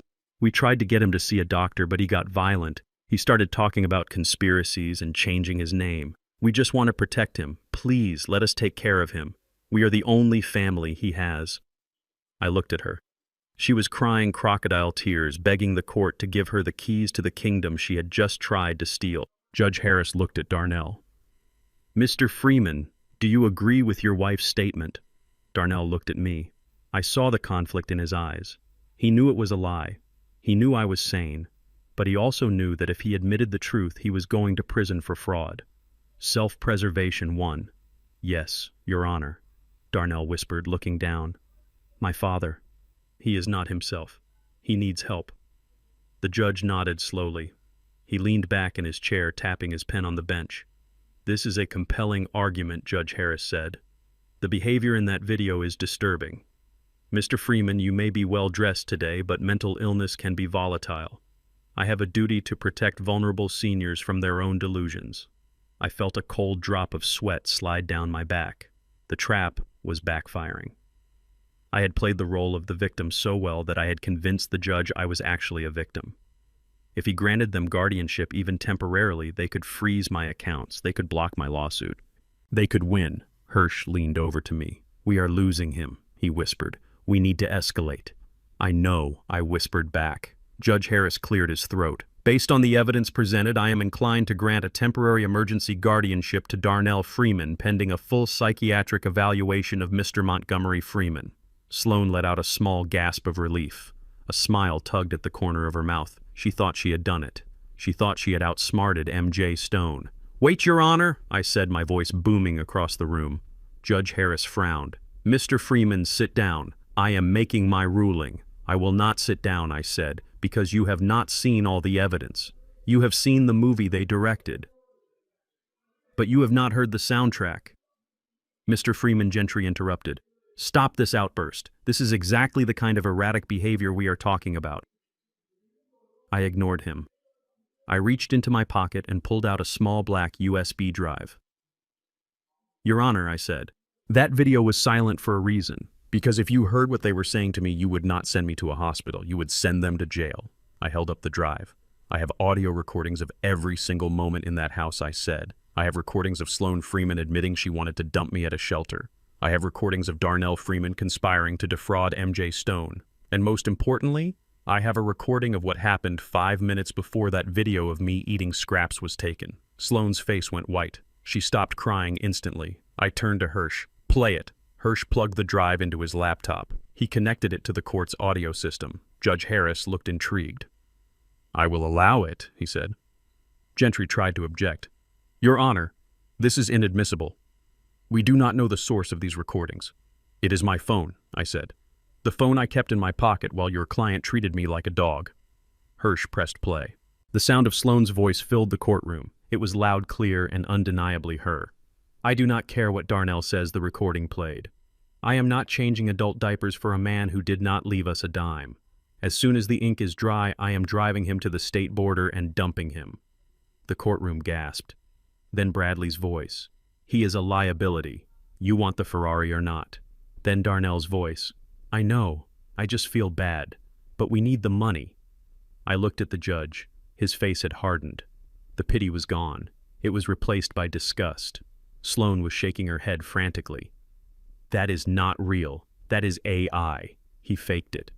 I signaled Hirsch to play the next file. It was the sound of a slap, a sharp cracking sound, and then Sloan's voice screaming, "You filthy animal! You ruin everything! Look at this dress." I touched my cheek. "Is that AI Mrs. Freeman?" I asked. "Or is that the sound of a loving daughter-in-law taking care of a senile old man?" Judge Harris looked at Sloan. "Mrs. Freeman, sit down," he barked. He turned to me. "Mr. Freeman, do you have more of these?" "I have 48 hours of audio." "Your Honor," I said. "And I also have something else. Something that proves that the deception in this family goes far deeper than just money." I looked at the back of the courtroom. The doors opened again. A young man walked in. He was tall, handsome, with intelligent eyes. He was carrying a DNA testing kit box. It was Tevin, my protege. "Your Honor," I continued, "my children claim they want to protect the family legacy, but I would like to introduce the court to the only person in this room who actually understands what family means. And while he is here, I would like to submit one final piece of evidence into the record. A hair sample." Sloan stood up, knocking her chair over. "No." "You cannot." "Sit down," the bailiff shouted, moving toward her. I picked up the plastic bag from the evidence table. "This is a hair sample from my grandson," I said. "And this is a hair sample from my son-in-law, Bradley." Darnell looked at Sloan. He looked at Bradley, who was sitting in the gallery trying to shrink into his seat. "What is he talking about?" Darnell asked, his voice trembling. I looked at Darnell with genuine sadness. "I am talking about why your son has blue eyes, Darnell. I am talking about why your wife and your brother-in-law always seem to have private jokes. I am talking about the truth that is going to hurt more than losing the money." Judge Harris leaned forward. "Mr. Freeman, are you suggesting—" "I am not suggesting, Your Honor. I am proving." The courtroom was silent. The air was thick with the impending explosion. I had stopped their attack, but now I was about to drop the bomb that would leave nothing but craters where their lives used to be. The air in the courtroom had shifted from tense to toxic. My revelation about the paternity test hung over the room like a dark cloud, silencing the murmurs of the gallery. Darnell was staring at his wife with a look of dawning horror, and Sloane was gripping the edge of the table so hard her knuckles were white. But before the judge could even process the implication of the DNA evidence, a new player entered the arena. My daughter Tanisha stood up from the bench behind the defense table. She had been quiet until now, watching the proceedings with calculating eyes. She saw the ship was sinking. She saw the audio recordings destroying her brother's credibility. She saw the paternity test destroying her sister-in-law's marriage. And Tanisha, true to her nature, decided that loyalty was a luxury she could not afford. She was a survivor, or so she told herself. In reality, she was a vulture, looking for the last scrap of meat on the bone. "Your Honor," Tanisha announced, her voice trembling with practiced fragility. "May I approach the bench? I have information that is vital to this case." Sloane whipped her head around. "Tanisha, sit down," she hissed. "What are you doing?" "I am doing the right thing," Sloane, Tanisha said loudly, making sure the judge heard her. "I cannot sit here and listen to these lies anymore." Judge Harris looked at Tanisha. He adjusted his glasses. "You are the daughter, are you not?" "Tanisha Freeman." "Yes, Your Honor," Tanisha said, walking past the wooden gate. She did not look at Darnell or Sloane. She looked directly at me. Her eyes were wide and pleading. She was trying to silently communicate with me. She was trying to say, "Look, Daddy, I am on your side. Please do not cut me out of the will." I watched her with a stone-cold expression. I knew exactly what she was doing. "State your piece, Ms. Freeman," the judge said. Tanisha took a deep breath. She gripped the railing of the witness stand, though she had not been sworn in. "My brother and his wife are lying," she said, her voice gaining strength. "They forced me to go along with this. They told me that if I did not help them declare our father incompetent, they would cut me off financially. I never wanted to do it. I love my father. I know he is sane. I know he is MJ Stone." "Liar," Darnell screamed, jumping to his feet. "You were the one who went to the dump to find his gold. You were the one who told us to sell his organs if he died." "Order," the bailiff shouted, moving toward Darnell. "It is true," Tanisha cried out, drowning out her brother. "Darnell and Sloane planned everything. They hired the private investigator. They set up the meeting. They even joked about poisoning his food to speed up the process.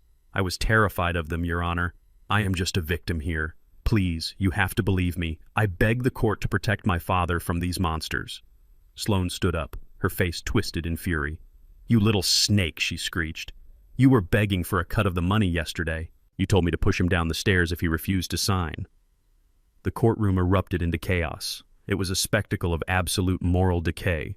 Brother turned against sister. Wife turned against husband. They were tearing each other apart, revealing the ugly, rotting core of their relationships. They were not a family. They were a pack of rabid dogs fighting over a carcass. And now that the carcass had stood up and bitten back, they were turning on each other. I sat there calm and unmoving. I did not need to say a word.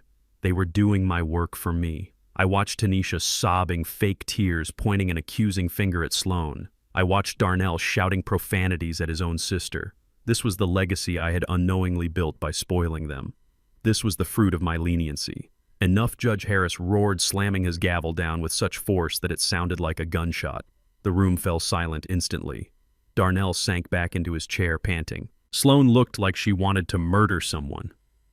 Tanisha stood there, looking at the judge with wide, innocent eyes, hoping her betrayal had bought her a ticket to salvation. "Ms. Freeman, take your seat," the judge ordered, his voice dripping with disdain. "Your statement is noted, but do not think for a second that throwing your family under the bus absolves you of your own complicity." Tanisha's face fell. She walked back to the gallery alone. She looked at me again, but I looked away. "There is no redemption for a rat who only jumps ship when the water rises." Judge Harris turned his gaze to the defense table. "Mr. Gentry," he said to their lawyer, "your clients seem to be having a breakdown in unity. Do you have any actual evidence to support your claim that Mr. Montgomery Freeman is mentally incompetent, or are we done with this circus? Gentry looked defeated. He wiped sweat from his forehead.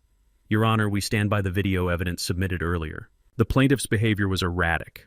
Erratic, I spoke up then. My voice was calm, contrasting with the hysteria of my children. You call it erratic. I call it survival.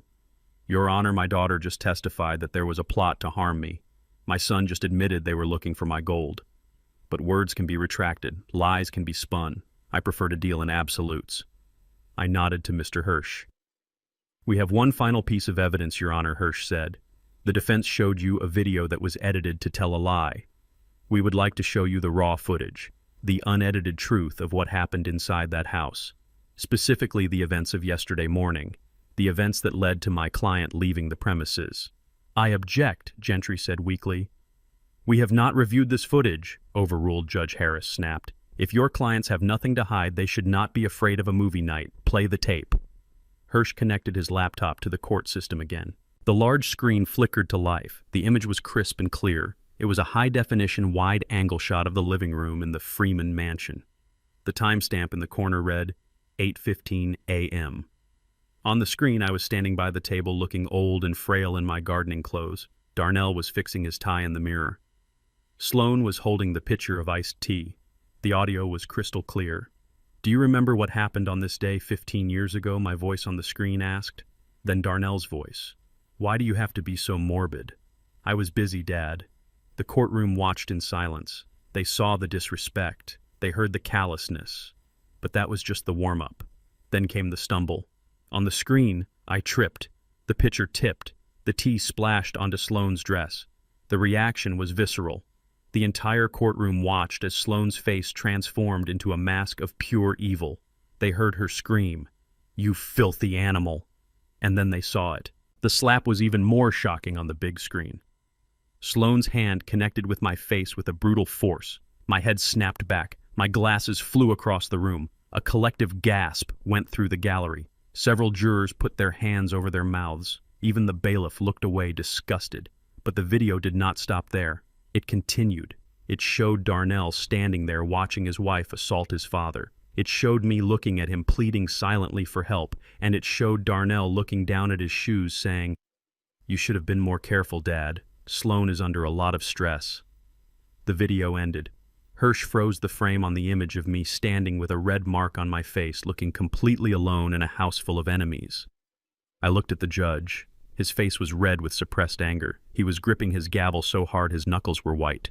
He looked at Sloan not as a judge looks at a litigant, but as a human being looks at a monster. Sloan was staring at the table. She could not look up. She knew there was no coming back from this. There was no spin. There was no excuse. She had been exposed as an abuser in high definition. Mr. Gentry, Judge Harris said, his voice dangerously low. Do you have any explanation for why your client just assaulted a senior citizen in what appears to be an unprovoked attack? Gentry stood up, but he had nothing. He stammered. Your Honor, it was a reflex. The tea was cold. It was shock. It was assault, the judge barked. And it was elder abuse. And the fact that her husband stood there and watched it happen makes him an accessory. He turned to Darnell. Mr. Freeman, you petitioned this court to give you guardianship over your father because you claimed he was unable to care for himself. You claimed you wanted to protect him. Is slapping him across the face your definition of protection? Is forcing him to sleep in a storage closet your definition of care? Darnell was shaking. He was crying real tears now, tears of terror. I am sorry, he sobbed. I am sorry. Judge Harris stood up. He did not need to hear any more. I have heard enough, he announced. This petition is not only dismissed, it is offensive to this court. He looked at me. Mr. Montgomery Freeman, please stand. I stood up. Sir, the judge said, his tone respectful. It is the opinion of this court that you are not only of sound mind, but you are perhaps the most lucid person in this room. You have demonstrated incredible restraint in the face of horrific treatment. The court recognizes your identity as M.J. Stone and affirms your full legal control over your assets, your person, and your decisions. Thank you. Your Honor, I said, bowing my head slightly. The judge turned back to the defense table. He pointed his gavel at them like a weapon. As for you three, he said, including Tanisha in his glare, you should be ashamed. You came here seeking control over a man you clearly despise. You wasted the court's time with fraudulent claims and manipulated evidence. Judge Harris turned to the bailiff. Bailiff, please take that video file into evidence. I am forwarding a copy of this hearing's transcript and the video evidence to the district attorney's office. I am recommending immediate criminal charges be filed against Sloan Freeman for assault and battery on an elderly person. I am also recommending an investigation into Darnell Freeman for conspiracy to commit fraud and elder neglect. Sloan screamed, "No, you cannot do this. I have children." "Not anymore," I said quietly. The judge continued. "The petition for guardianship is denied with prejudice. This means you can never file it again. Furthermore, I am issuing an immediate restraining order. Darnell Freeman, Sloan Freeman, and Tanisha Freeman are to stay 500 yards away from Mr. Montgomery Freeman at all times. If you violate this, you will go straight to jail without bail." Judge Harris slammed the gavel down one last time. "Case closed. Get them out of my sight." The courtroom erupted. Reporters were running to the doors. Police officers were moving toward the defense table. Sloan was hyperventilating. Darnell was sobbing into his hands. Tanisha was trying to sneak out the side door, but a deputy blocked her path. I stood there in the center of the storm, perfectly still. I adjusted my cuffs. I put my tinted glasses back on. Hirsch began to pack up his briefcase. "Congratulations, Mr. Stone," Hirsch said. "You won." I looked at my children being handcuffed. I looked at the family that was now completely destroyed. "I did not win, Hirsch," I said, my voice heavy. "I just stopped losing." I turned and walked out of the courtroom. The heavy doors closed behind me, shutting out the sound of their wailing. I walked down the long marble hallway, my footsteps echoing in the silence. I was free. I was vindicated. But as I walked out into the bright sunlight of the afternoon, I did not feel joy. I felt the cold, hard weight of the truth. I was a billionaire. I was a genius. But I was also a father who had just orphaned himself. And that was a grief that no amount of money could ever cure. The fallout from the courtroom was swift and brutal. In the age of the internet, justice moves faster than the speed of light, and my children were about to learn that bad news travels quickly.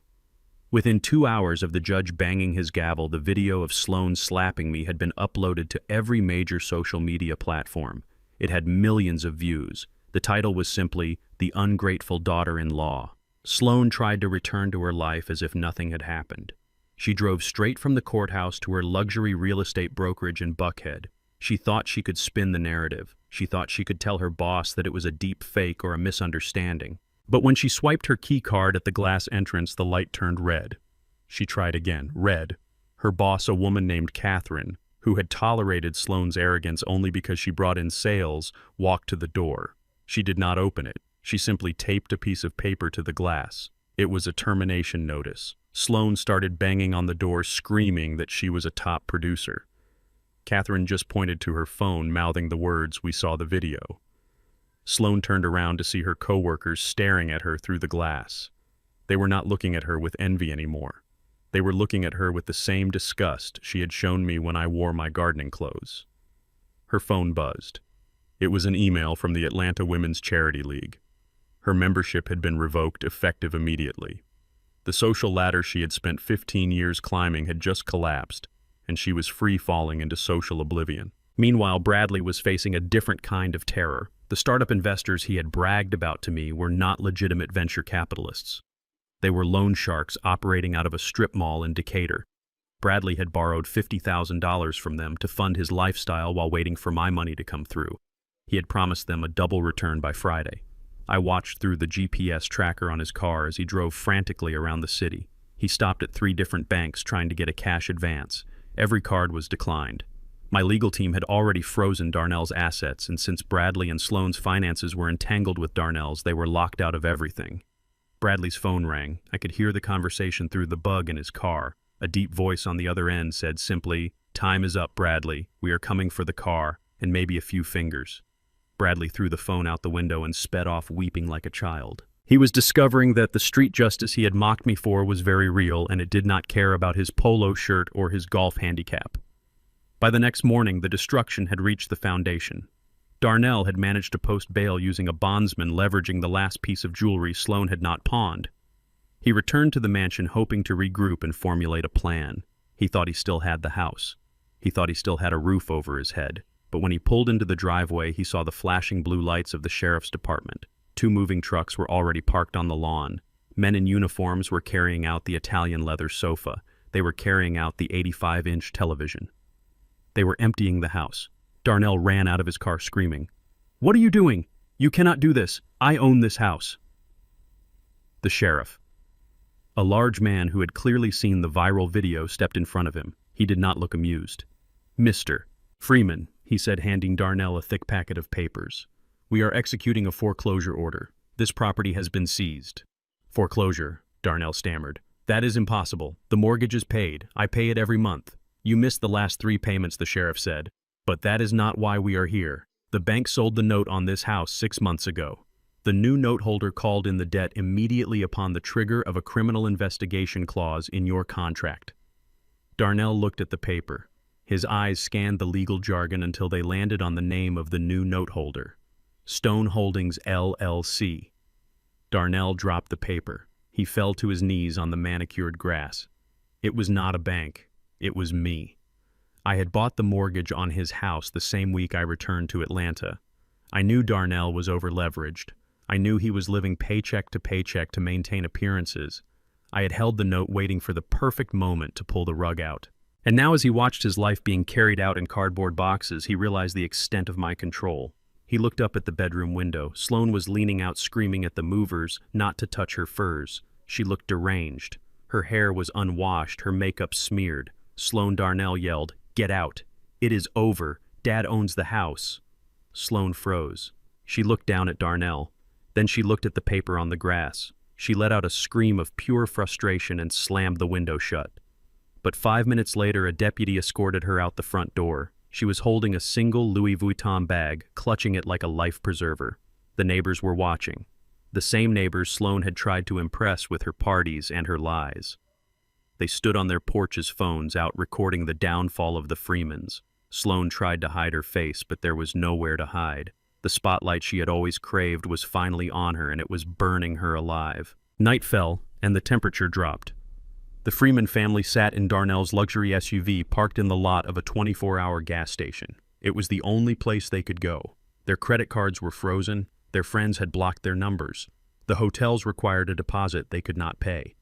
Sloane sat in the passenger seat, staring blankly out the window. Bradley was in the back, twitching every time a car drove by, terrified it was the loan sharks. Darnell gripped the steering wheel, his head resting on his hands. Tanisha was not with them. She had tried to go to a friend's house only to be turned away at the door. She was currently sleeping in her car a few miles away. "We have nothing," Sloane whispered. Her voice was hoarse from screaming. "No house, no money, no friends." Darnell lifted his head. "We have the car," he said weakly. "We can sleep here tonight." "For how long?" Darnell Sloane snapped. "Until we run out of gas. Until they repossess this too. We are homeless. Do you understand? We are the people we used to laugh at." Bradley kicked the back of the seat. "This is your fault, Darnell. If you had just handled the old man better, we would be rich right now. You were too soft." "Shut up," Bradley," Darnell shouted. "You were the one who wanted the Ferrari. You were the one who mocked him." They sat in silence for a long time, the smell of gasoline and desperation filling the car. They were hungry, they were cold, and they were terrified. Then Darnell spoke. The words were quiet, but they carried the weight of inevitable defeat. "We have to go to him." Sloane whipped her head around. "No, never. I will starve before I ask that man for help." "We are starving!" Sloane. Darnell yelled. "Look at us. We are sitting in a gas station. We are going to prison. He is the only one who can stop this. He is my father. Somewhere deep down, he still loves me. He has to. He hates you," Bradley muttered. "He destroyed us." "He taught us a lesson," Darnell said, trying to convince himself. "Maybe that is all this was. A lesson. Maybe if we go to him, if we apologize, really apologize, he will call off the dogs. He just wants respect. We can give him respect." Sloane laughed bitterly. "You think he wants respect? He wants blood." "We have no choice," Darnell said, starting the engine. "I know where his office is. I know where MJ Stone lives. We are going there. And we are not leaving until he sees us." Darnell pulled out of the gas station. He drove toward the city skyline, toward the penthouse where I sat waiting. He thought he was going to beg for mercy. He thought he could appeal to the father he had buried. But he was wrong. He was driving toward a man who had already grieved the loss of his children. He was driving toward a mirror that would show him exactly who he was. I watched their car moving on my tracker. I took a sip of whiskey. "Come on home, children," I whispered. "The lesson is not over yet. You have lost your things. Now it is time to lose your illusions." The visiting room of the Fulton County Jail was a place where hope went to die. The air smelled of industrial bleach and unwashed bodies. I sat on a metal stool that was bolted to the floor, staring at the thick plexiglass barrier that separated the free from the condemned. I checked my watch. It was a Patek Philippe heavy in gold on my wrist. I adjusted my silk cuffs and waited. On the other side of the glass, a heavy steel door buzzed open. 2 guards escorted a man in a bright orange jumpsuit into the room. It took me a moment to recognize him. Without his Italian suits, his expensive haircut, and his arrogance, Darnell looked small. He looked like a frightened child who had been caught stealing from the cookie jar, only now the jar was locked and he was trapped inside.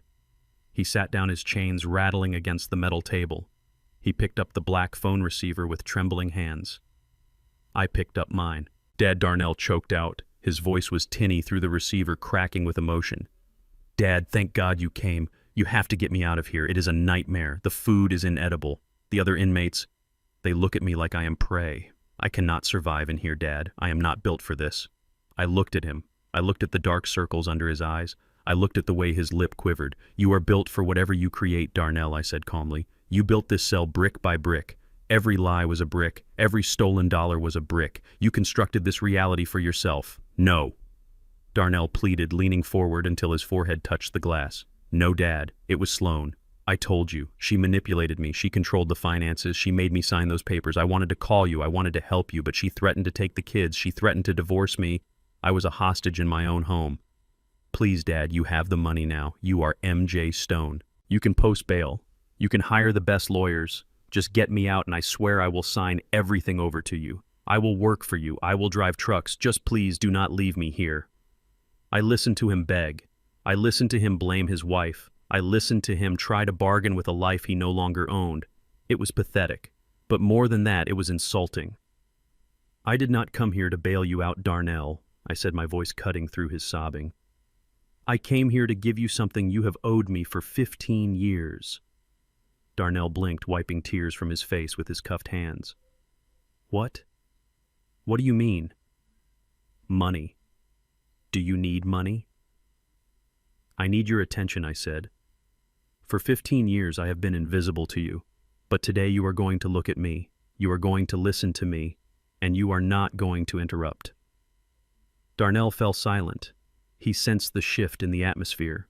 He realized that the man on the other side of the glass was not the father he could manipulate. "You say you wanted to call me," I began. "You say you were a hostage. Let us look at the timeline, Darnell. Let us look at the receipts of your love." I pulled a small notebook from my pocket. I did not need to open it. I had memorized every entry. November 14th, 2010. I said, 2 years after your mother died, I was hospitalized with a severe lung infection from breathing diesel fumes for 30 years. I called you. I left 3 voicemails. I told you I was scared. I told you the doctors were worried. Do you know where you were? Darnell looked down. I do not remember. I do, I said. You were in Las Vegas. You posted photos of yourself at a poker table. You captioned it, "Living the Dream." While I was lying in a hospital bed wondering if I would ever breathe without a machine again, you were betting thousands of dollars on a hand of cards. You did not call me back for 3 weeks. And when you did, you asked if I could loan you money for a car repair. Darnell flinched, as if I had struck him. Christmas Eve, 2014. I continued. I drove 4 hours to your house. I brought a bicycle for my grandson. I parked in your driveway. I could see the lights on inside. I could see the Christmas tree. I rang the bell. Sloan looked out the window. She saw my truck. She closed the curtains. You texted me 10 minutes later. You said, "Sorry, Dad, we are not home. We are visiting Sloan's parents."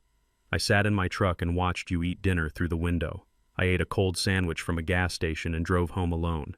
"Dad, stop," Darnell whispered. "Please." I will not stop, I said, my voice rising slightly.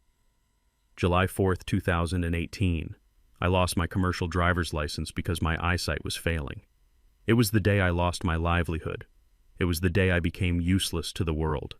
I came to your office. I asked you for a job. Any job. Dispatcher, janitor, anything. You laughed. You told your secretary to give me a $50 gift card to a grocery store and show me the door. You told me I was bad for the company image. I did not mean it, Darnell cried. I was stressed. The investors, I interrupted. You care more about the opinion of strangers than the survival of your own flesh and blood. You spent a decade building a reputation on a foundation of sand, Darnell. You pretended to be a self-made man, but you were standing on my back the whole time. And every time I tried to stand up, you kicked me down because you were afraid people would see how tall I really was. I leaned in closer to the glass. Do you know what hurts the most, Darnell? It is not the money. I can make more money. It is not the house. A house is just wood and stone. It is the silence. For 15 years, I waited for the phone to ring. Just once. I wanted you to call me not because you needed something, but because you wanted to hear my voice. I wanted you to ask me how I was doing. I wanted you to tell me about your day. But the phone only rang when you needed a signature, or a loan, or a scapegoat. Darnell was sobbing openly now, his shoulders shaking. I am sorry, Dad. I wasted it. I wasted all of it. I was blind. You were not blind, I said. You were indifferent. And indifference is a choice. You chose to forget me. You chose to erase me. And now the universe is granting your wish. What do you mean? Darnell asked, looking up with terror in his eyes. I mean that Montgomery Freeman is finally doing what you asked him to do, I said. He is disappearing. I stood up. I placed the receiver back on the hook, but I did not let go of it yet. You asked me to save you, Darnell, but I cannot save a man who is already dead. The son I loved died a long time ago. He died the day he let his wife slap his father and did nothing. The man sitting in front of me is just a stranger who shares my last name. And as of this morning, I have instructed my lawyers to legally disown you. You are no longer my heir. You are no longer my responsibility. Darnell slammed his hand against the glass. No, you cannot do this. You are my father. You have to help me. I will die in here. I looked at him with a cold, detached pity. Then learn to survive, I said. Like I did. When you threw me away, I found a way to rise. Now it is your turn. Find your own way, Darnell. Because M.J. Stone does not invest in bad stock. I hung up the phone. The sound of the click was final. It severed the last thread connecting us. Dad, Darnell screamed. His voice was muffled by the thick glass, but I could hear the desperation. Dad, come back. Do not leave me. I am sorry. I love you. I turned my back on him. I walked toward the steel door. I could hear him banging on the glass behind me. Thump, thump, thump. It sounded like a heartbeat fading away. I signaled the guard to open the door. Is he okay? The guard asked, looking at Darnell, who was sliding down the glass, weeping. He is exactly where he belongs, I said. I walked out of the visiting room and into the corridor. The heavy steel door slammed shut behind me, silencing Darnell's screams. I took a deep breath.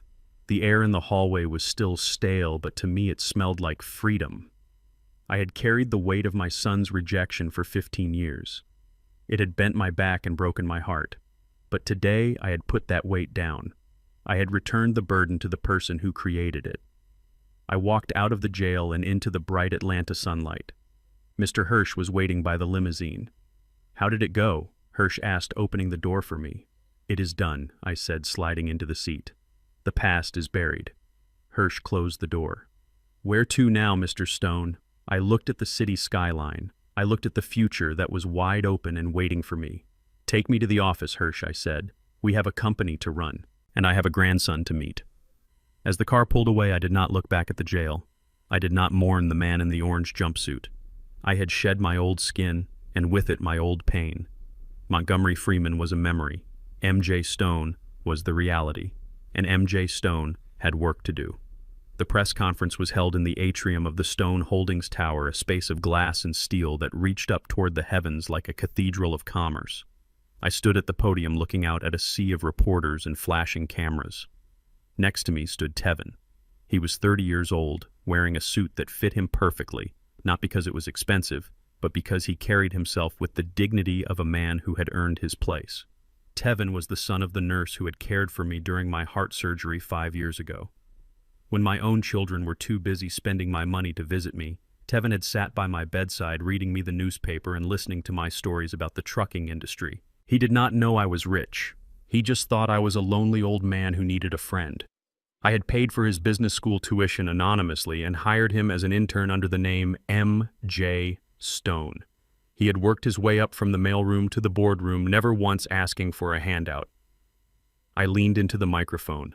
Ladies and gentlemen, thank you for coming today. For 40 years I have built this company with my own 2 hands. I have driven the trucks, I have loaded the pallets, and I have negotiated the deals. But a man cannot rule forever. There comes a time when he must pass the torch to the next generation. The reporters leaned in, expecting me to name Darnell.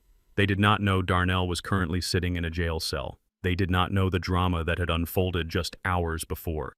I am proud to announce that effective immediately, the new Chief Executive Officer of Stone Holdings and the sole heir to the Freeman estate is Mr. Tevin Lewis. The room erupted in applause. Tevin stepped forward, humble and gracious, shaking my hand. He looked at me with tears in his eyes. "Thank you, sir," he whispered. "I will not let you down." "I know you won't, son," I said, "because you understand that value is created by hard work, not by birthright." As the applause washed over us, I looked through the glass walls of the atrium to the street outside. My security team had barred my biological family from entering the building, but they were there. Darnell had been released on bail just an hour ago and had come straight here desperate to stop the announcement. He was standing on the sidewalk, his clothes rumpled, his face pale, pressing his hands against the glass. Next to him stood Sloan and Bradley. They were screaming silently, their mouths contorted in rage. They were watching a stranger claim the throne they believed was their birthright. It was a scene of poetic justice. The people who had locked me out of my own home were now locked out of my legacy. I finished the press conference and walked out the side exit with Tevin and Mr. Hirsch. My security detail formed a ring around us, but there was no avoiding the confrontation. My children had run around the block to intercept us at the parking garage. Sloan was the first to reach me. She was holding my grandson Leo by the hand. The boy looked terrified, dragging his feet in his school uniform. Sloan shoved him toward me like a human shield. "You cannot do this, Monty," she screamed, her voice cracking with hysteria. "You cannot give our money to that nobody. Look at him. Look at your grandson. Are you going to let him starve? Are you going to let your own flesh and blood grow up on the street while you play daddy to this charity case?" I stopped. I signaled the security guards to stand down. I looked at little Leo. He had big, innocent eyes that were filled with confusion. He did not understand why his mother was screaming or why his grandfather looked so cold. "It is not about money, Sloan," I said, my voice low and dangerous. "It is about character. And you have none." Sloan grabbed Leo's shoulders, digging her nails into his jacket. "He is a Freeman," she shrieked. "He carries your name. He carries your DNA. You have a duty to him. You can hate us fine. Hate Darnell. Hate me. But you cannot deny him. He is the only future you have." Darnell stepped forward, looking broken and desperate. "Dad, please." Sloan is right. The boy is innocent. Whatever I did, whatever mistakes we made, do not punish Leo. He is your blood. I looked at Darnell. I looked at Sloan. And then I looked at Bradley, who was standing behind them next to his wife Tanisha. Tanisha was crying silently, looking at me with pleading eyes, hoping that the sight of the grandchild would soften my heart. They were all banking on biology. They were banking on the ancient rule that blood is thicker than water. They thought that no matter how much they abused me, I would never turn my back on a genetic link. I reached into the inside pocket of my jacket. I pulled out a white envelope. It was sealed with the logo of a genetic testing laboratory. "You keep talking about blood, Sloan," I said, holding up the envelope. "You keep talking about DNA as if it is a magic spell that excuses all your sins. You think that because this boy shares a genetic sequence with me, I am obligated to fund your lifestyle. I am not asking for me," Sloan lied, pulling Leo closer. "I am asking for your grandson." I took a step closer to her. I looked her dead in the eye. "That is the problem, Sloan," I said. "Leo is a beautiful boy. He is a sweet boy, and I will make sure he is taken care of. I have already set up a trust fund for his education that you cannot touch. But there is something you need to know, something that Darnell needs to know, and something that Tanisha definitely needs to know. What are you talking about? Tanisha asked, stepping forward, her voice trembling. I handed the envelope to Darnell. Open it, I commanded. Darnell's hand shook as he took the envelope. He tore it open. He pulled out a single sheet of paper. It was a paternity test result. I had run the test using the hair sample I stole from Leo's cap and the hair sample I stole from Bradley's brush. Darnell read the paper. He blinked. He read it again. His knees buckled and he stumbled back against the concrete wall of the parking garage. No, he whispered. No, this is a mistake. This is not real. Read it out loud, Darnell, I said. Read it so your wife can hear you. Read it so your sister can hear you. Darnell looked up at Sloan. His eyes were filled with a horror so deep it looked like madness. The probability of paternity, he stammered, his voice barely a squeak. For Bradley Miller is 99.9%. Silence. A silence so heavy it felt like the air had been sucked out of the garage. Tanisha froze. She looked at Darnell, then she looked at Sloan, and finally she turned her gaze slowly to her husband, Bradley. Bradley Miller, she whispered. My husband. Bradley took a step back, holding his hands up. Tanisha, wait. It was a mistake. It was a long time ago. We were drunk. It meant nothing. Tanisha let out a scream that sounded like an animal being slaughtered. She lunged at Bradley, scratching at his face, punching his chest. You slept with her. You slept with my brother's wife, my sister-in-law.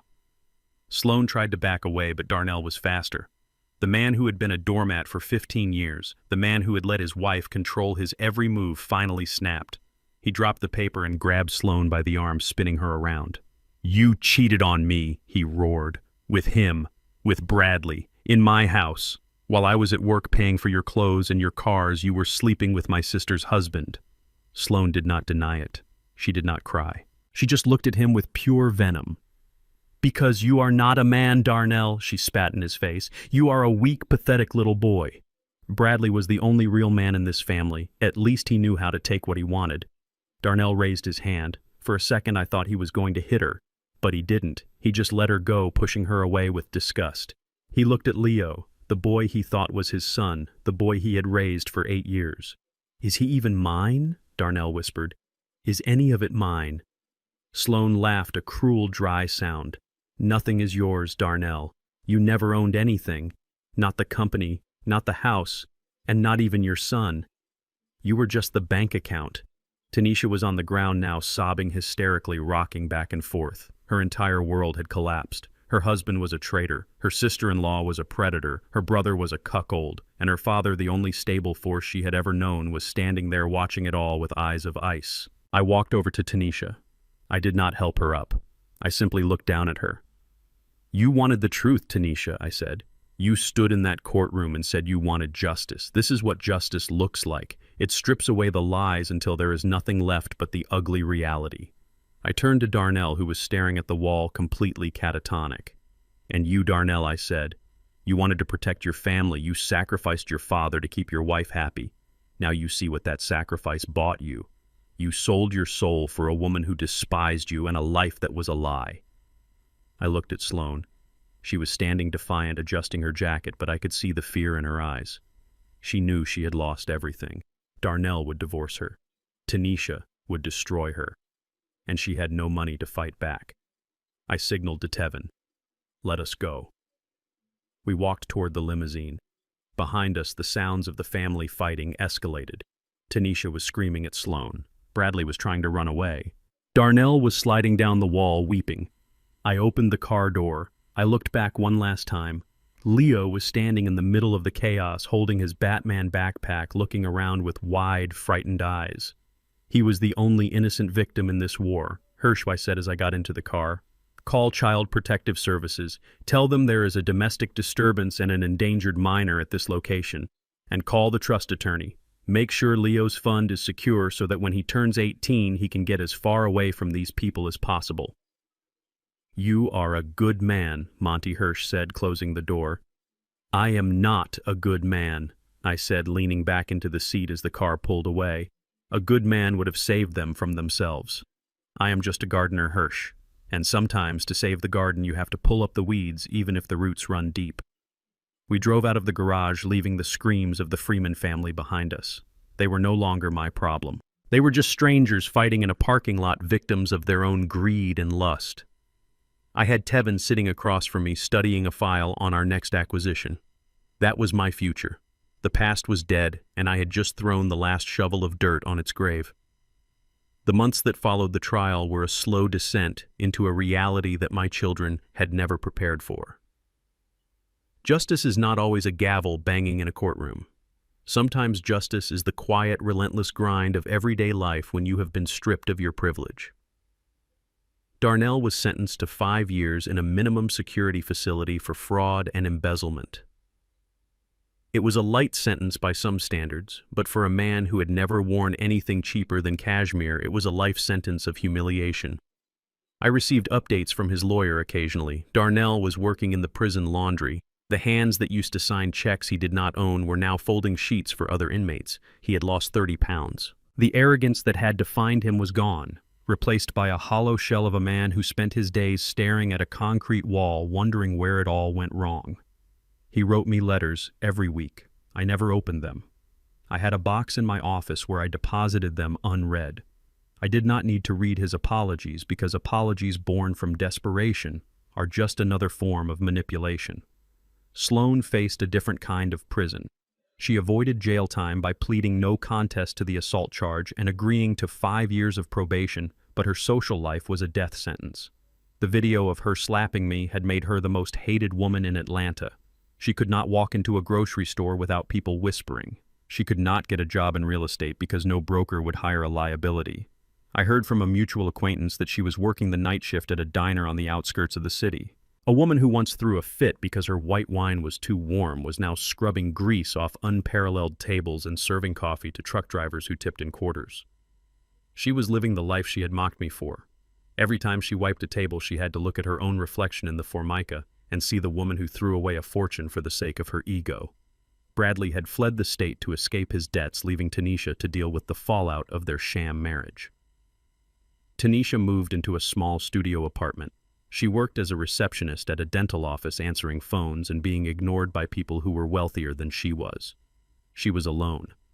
The friends she had tried to impress had vanished the moment the money did.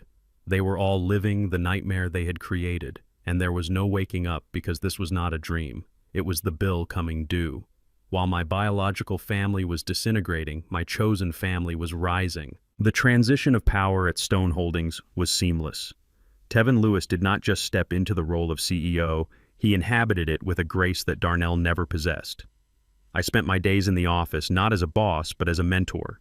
I watched Tevin navigate complex negotiations with a moral compass that pointed true north. One afternoon, we were sitting in my office reviewing the acquisition of a new shipping fleet. Tevin paused, looking at the contract. "Monty," he said, calling me by my name as I had asked him to. "This clause here, it squeezes the small suppliers too hard. We can make a profit without crushing them." I looked at him. Darnell would have seen that clause as a victory. He would have celebrated the extra 2% margin, but Tevin saw the human cost. "You are right," I said, smiling. "Change it. Fair trade builds loyalty, Tevin, and loyalty is the only currency that does not depreciate." He nodded, making the note. I watched him work. I watched the way he treated the cleaning staff with the same respect he showed the board members. I felt a warmth in my chest that I had not felt since Lucille died. It was pride, genuine fatherly pride. I realized that I had spent 15 years mourning a son who did not exist while the son I needed was waiting for me to find him. We would eat lunch together in the break room. We talked about baseball. We talked about his upcoming wedding to a school teacher. He asked me to be his best man. When he asked me, I had to turn away to hide the tears in my eyes. My own son had banned me from his wedding photos. This young man who owed me nothing wanted me standing next to him at the altar. One evening, Tevin walked into my office. He was holding a picture frame. "I found this in the archives," he said. He placed it on my desk. It was an old photo of me and Lucille standing in front of my very first truck. We looked tired and dusty, but we were smiling. "I thought you should have this," Tevin said. "It is the foundation of everything." I looked at the photo. Then I looked at Tevin. "Thank you, son," I whispered. He squeezed my shoulder. "Go home, Monty. You have worked enough." I drove home that night feeling lighter. The hole in my heart where Darnell used to be was not empty anymore. It was filled with the knowledge that my legacy was safe. It was filled with the laughter of a young man who called me Monty but treated me like a father. I had lost a bloodline, but I had found a future. The final act of my liberation took place on a rainy Tuesday. I stood in the foyer of the mansion on Oak Street. The house was empty. The furniture had been auctioned off. The white rugs were gone, revealing the hardwood floors underneath. The smell of Sloan's lemon chemical cleaner had faded, replaced by the smell of old wood and rain. It was just a house now. The ghosts were gone. I walked through the rooms one last time. I walked into the dining room where I had spilled the ink on Bradley. I walked into the kitchen where Sloan had screamed about her wine. I walked into the storage room where I had slept on a cot. I stood there for a long time looking at the four walls that had been my prison. I did not feel anger. I felt a strange sense of gratitude. That room had been the crucible. It was where Montgomery Freeman died and M.J. Stone was fully born. I walked back to the front door where a real estate agent was waiting. She was a kind woman who knew nothing of the history of the house. "Here are the keys," I said, placing them in her hand. "Thank you, Mr. Stone," she said. "We have a buyer, a young couple. They are very excited to start their lives here." "Good," I said. "Tell them to open the windows. Let some fresh air in." I walked out onto the porch. Mr. Hirsch was waiting in the car. I had one last stop to make. We drove to the headquarters of the Atlanta Senior Support Foundation. It was a modest building that provided legal aid and housing for elderly people who had been abandoned or abused by their families. I walked into the director's office. She was a woman named Sarah who had been fighting an uphill battle for funding for years. "Mr. Stone," she said, standing up surprised. "To what do we owe this honor?" I sat down and pulled a check from my pocket. It was the proceeds from the sale of the house on Oak Street, every single penny, $2.5 million. "I want to make a donation," I said, sliding the check across the desk. Sarah picked it up. Her eyes went wide. Her hands started to shake. "Mr. Stone, this is enough to build a new wing. This will save hundreds of people." "Why?" I looked at her. I thought about the cold soup. I thought about the storage room. I thought about the thousands of old men and women who were sitting in rooms just like that right now, waiting for a phone call that would never come. "Because no one should have to sleep in a storage closet," I said. "And because I want to make sure that when people get old, they know they still have value." I stood up. "Use it well, Sarah. Give them dignity. That is all anyone really wants." I walked out of the building into the rain. I did not run to the car. I let the rain hit my face. It felt clean. It felt like a baptism. I had sold the symbol of my children's greed and turned it into a sanctuary for their victims. I had taken the poison and turned it into medicine. I got back into the car. Hirsch looked at me in the rearview mirror. "Where to now?" Mr. Stone, Hirsch asked. I smiled. For the first time in 15 years, the smile reached my eyes. "Let us go to the ballpark, Hirsch," I said. "Tevin says his nephews are playing Little League. I think it is time I learned how to be a grandfather again." The car pulled away into the traffic.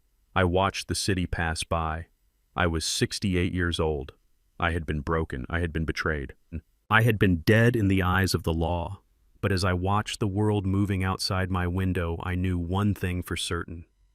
I was alive. And for the first time in a long time, I was free. The engine of my 1984 Peterbilt hums a song I have known for 40 years. It is a deep, rhythmic vibration that travels up through the floorboards and settles into my bones. This truck is the only thing I kept from my old life. It is the only thing Darnell and Sloan never tried to take because they saw it as a piece of junk. They saw rust and grease where I saw freedom and history. To them, it was just an ugly reminder of where we came from, but to me, it is the chariot that built an empire. I am driving west on the interstate, leaving the skyline of Atlanta behind me. The sun is beginning to dip below the horizon, painting the sky in shades of bruised purple and burning orange. I am not wearing the $3,000 suit of M.J. Stone today. I am wearing my old flannel shirt and my work boots. The windows are rolled down and the wind is hitting my face, carrying the scent of pine and asphalt. I look in the rearview mirror one last time. The city is shrinking, becoming a cluster of toy blocks in the distance. Somewhere in that city, my son is sitting in a cell staring at a concrete wall. Somewhere in that city, my daughter-in-law is scrubbing a table at a diner. Somewhere in that city, my daughter is sleeping on a futon in a studio apartment. For a moment, a wave of sadness washes over me. It is a heavy, suffocating feeling, the grief of a father who realized his love was not enough to save his children.